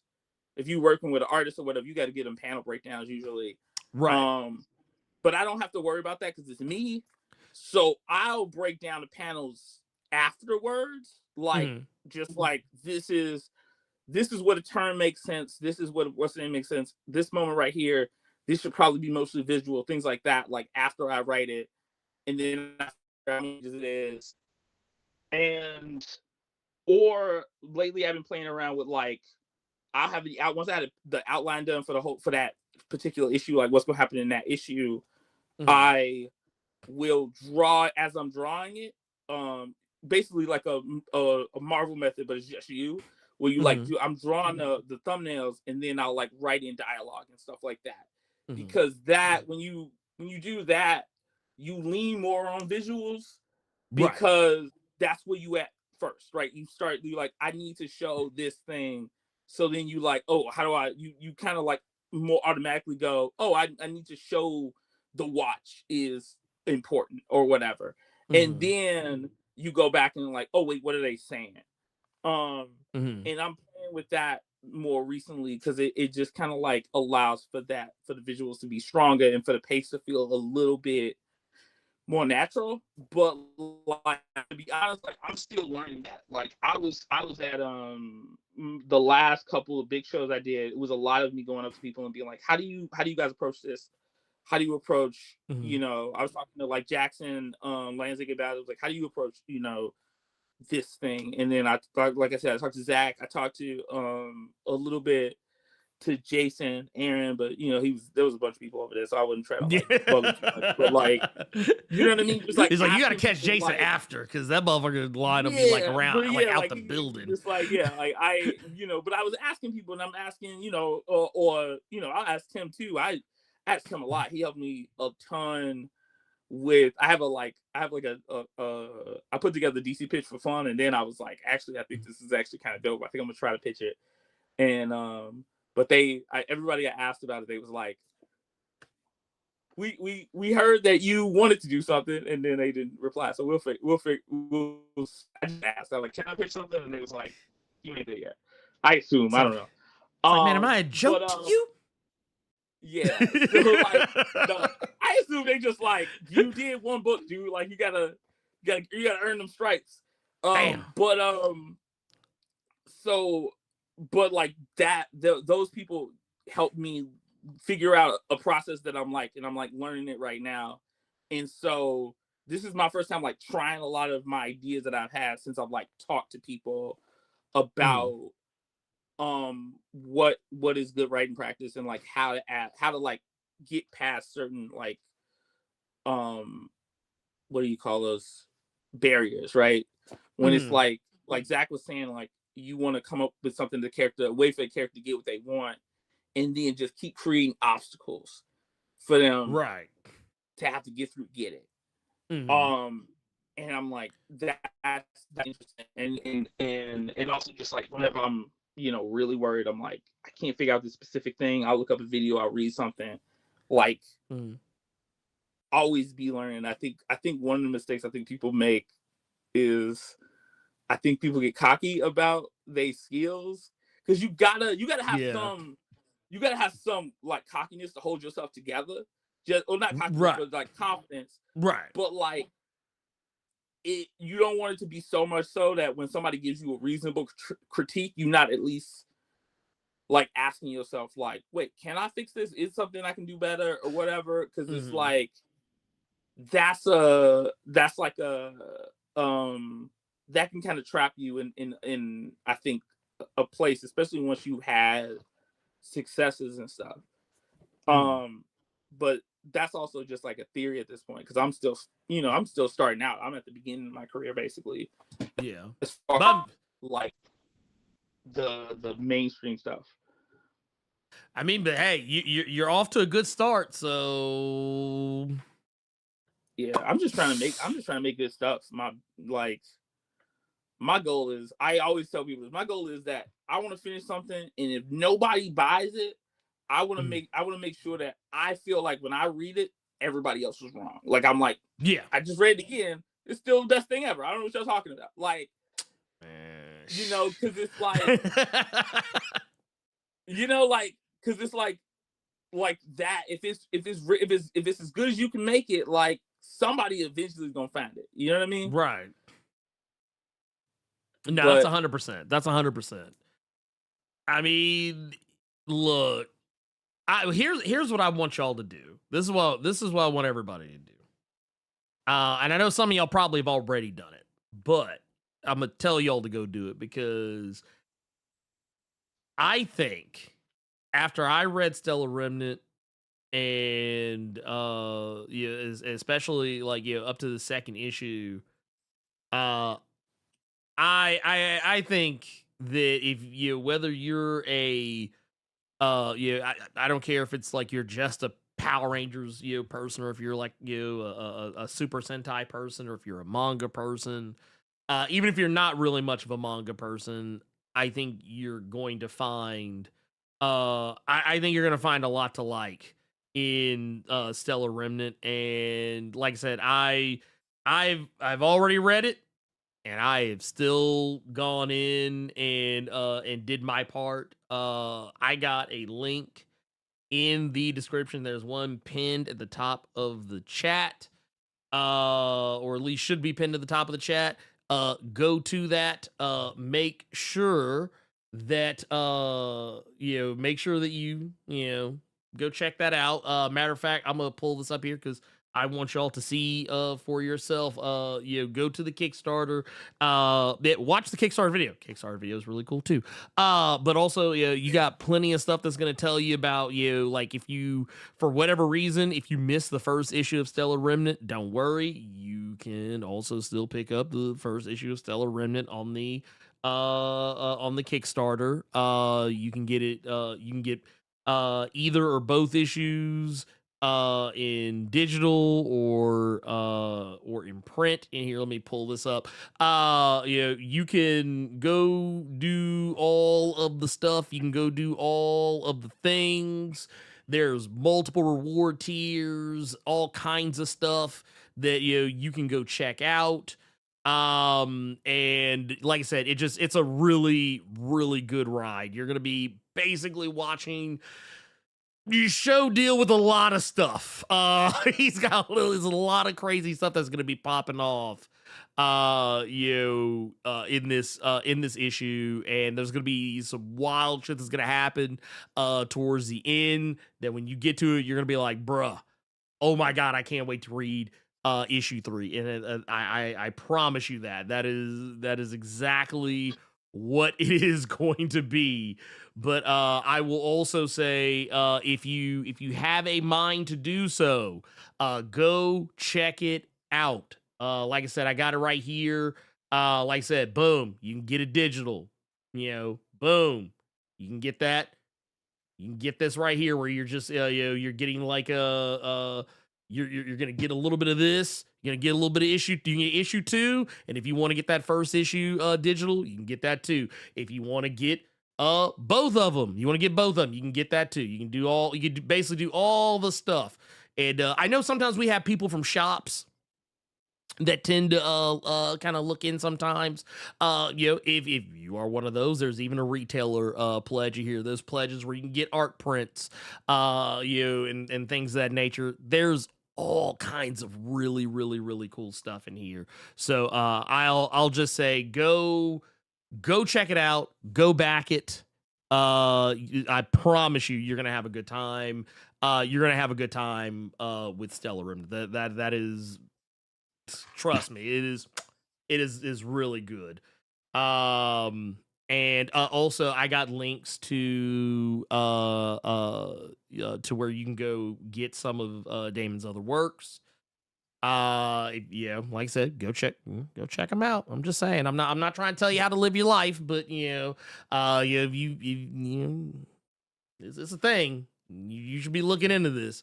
Go do that. And I also got links to, because I think you also have some of your stuff on Global Comics as well.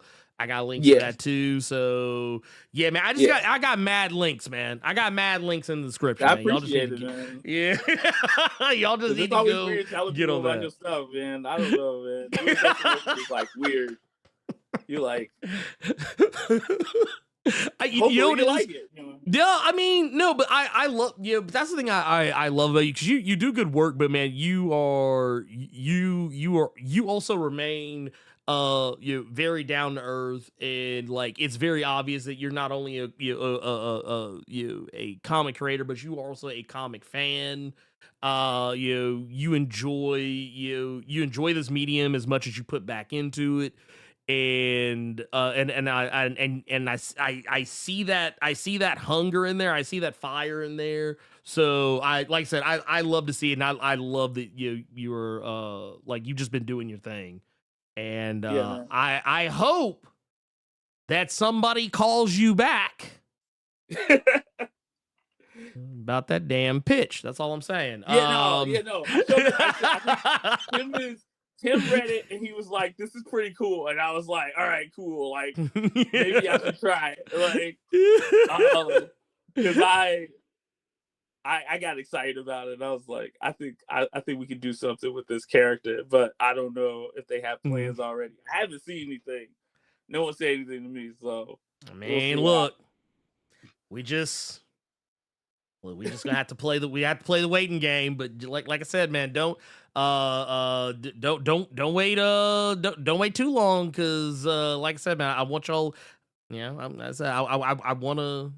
I want these ideas to go away. I want these ideas to be nurtured, because I said, I love I love the stuff you already do, just your own stuff, and I can already tell like you would do like just some absolutely wild shit. Just the stuff that we that you and I have talked about. I'm like, man, look, come on, man. I love talking about comics. I don't get to talk to people about like actual comic storylines all the time. Like a lot of the creators, like people work so much they don't even get a chance to read as much as they used to. Like, they need to, So like you don't like. I'll be trying to talk to people and like I haven't read that. You know what I mean? Like I haven't had a chance to read that yet, just because they like, they always working.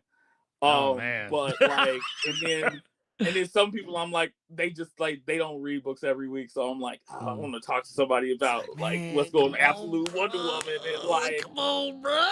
Yeah, like I want to talk about, I want to talk about this book like nobody's talking. Yeah, so it's just nice to be able to like.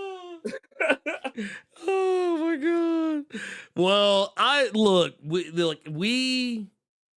you're in good company here. So you're in good company here. I'll just say, man, yeah, dude, thank you so much for hanging out with me and talking about everything really, but talking about Stellar Remnant. And yeah, dude, I can't wait to see what else you're gonna do with this, because you like I said, you had me at you just had me on the premise alone. But yeah, dude, I really did enjoy. I enjoyed that a lot. It was really good. It was definitely like I kind of knew what to expect going into it, but I was very excited when I got to when I really got into it, and I was like, oh man, this is actually really cool, man. It's like it's what you might think it would be, but it's also not at the same time. It's actually something a little different that's gonna surprise you, I think. That's kind of what I'm going for. That's kind of what I'm going for. I feel like sometimes people get a little bit too. I don't think originality is bad, but like, right.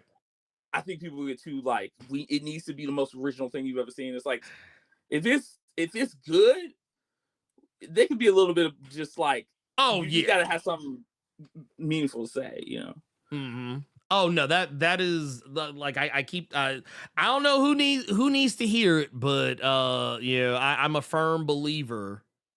I'm a firm believer in the in the Nas bar. No ideas original. There's nothing new under the sun. It's never what you do, but how it's done. I'm a huge fan of that bar because it is ridiculously true. I mean, I think that I honestly, and I think trying to it's kind of like I say, was it perfection is the enemy of progress? Yeah, Yeah, it's kind of the same thing. Like trying to be original can be the enemy of that too. Like you're gonna wind up like bogging yourself down too much and trying to do like something no one's ever seen before. When in fact, it's all been seen before. Like yeah, yeah. there's very little that has not been seen. So It's just tell a crazy. good Yeah, story instead. yeah. It's crazy what you'll read from the past about things that you think are like new topics. You know what I mean? Right? And then like Yeah. how deep people get into stuff. Like you're like, oh wait, people was actually talking about this decades Long ago. long time ago. Learn right. So it's like, Look, don't let look. You know what it is? It's like if you think it's new, it's only new to you because you didn't know about it. yeah, And you know what? Sometimes that is like that could be the new original.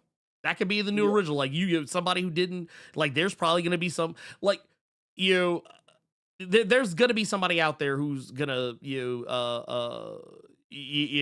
let's say just for argument's sake because I know this is true for a lot of people. There's gonna be somebody out there that is gonna pick up Stellar Remnant and they're gonna be like, man, this is crazy. I've never seen anything like this before, and they probably haven't because they've never they may have never legitimately engage with anything like Power Rangers or like Super Sentai or any like of its various and yeah, similar things. And you know what?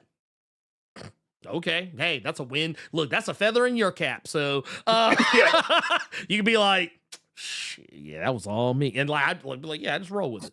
But but no, dude, thank you again. And did you have anything you want? I mean, obviously Kickstarter, duh. But like, did you have anything else you wanted to plug before we got out of here? Um, the yeah, I mean, soon, me and Leslie are gonna release Wikipedia Brown, Hmm. and that should be that's fun. I had Hmm. fun writing it. I laughed Yeah. a lot. Um, and other than that, I mean, keep reading. This internship is my kryptonite. I know Hmm. the boys are working hard on it, and I'm proud of them. Yeah, and Green Lantern Corps, Hmm. Magic, Magic in Colossus, Moon. My girl Ashley is working on Danny Moonstar. Oh yeah, yeah, the So movie. Yeah, because I think a new issue that I think just came out yeah, today. yeah, yeah, I got that Hmm. today. Um, so pick that stuff up. I think yeah, like I think Shaolin Nun is coming out from Greg Maldonado. Hmm. And Tay is working on that too.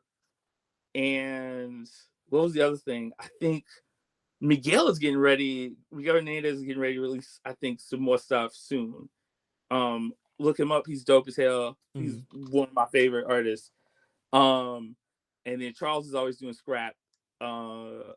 Yeah, check us out. Like Oh I'm yeah. also yeah. Ancestral Recall. The trade just Oh came out. What are you yes, doing? it did. Um, Yes, Tim fire Furlong ass just got story, nominated for an Eisner. Like, bruh. let's go. Like, yeah, that's dope. I'm hyped for Stephanie. That's amazing. Um, yeah, like what else is yeah. That's I'm gonna plug everybody's stuff. I think they doing a good job. I think y'all need to check it out.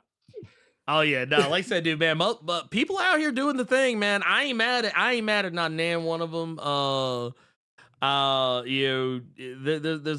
a lot of good people out there doing a lot of good work, and man, it's weird. I feel I always feel like I always feel like that that gif of Charles S. Dutton just sitting there just like doing like the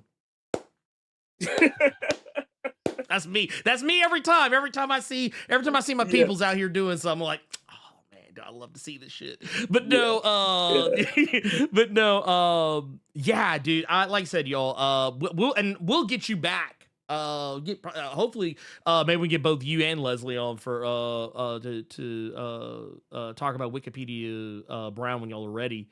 Yeah. And yeah, go do all that shit. Go check out all the stuff. I literally left a fucking cornucopia of shit for y'all to follow in the description. So yeah, go do all that. And yeah, man, we will catch you all hopefully on the next go round. I think we'll be back tomorrow for Nerds of Culture. I don't really know yet. I'm not really sure what's going on there, but I'll definitely be back Saturday for the Blerd Cave, and yeah, I got nothing else. Anyway, for Daimon Hampton, I'm the Blerd Without Fear, and we out this. Peace. Peace.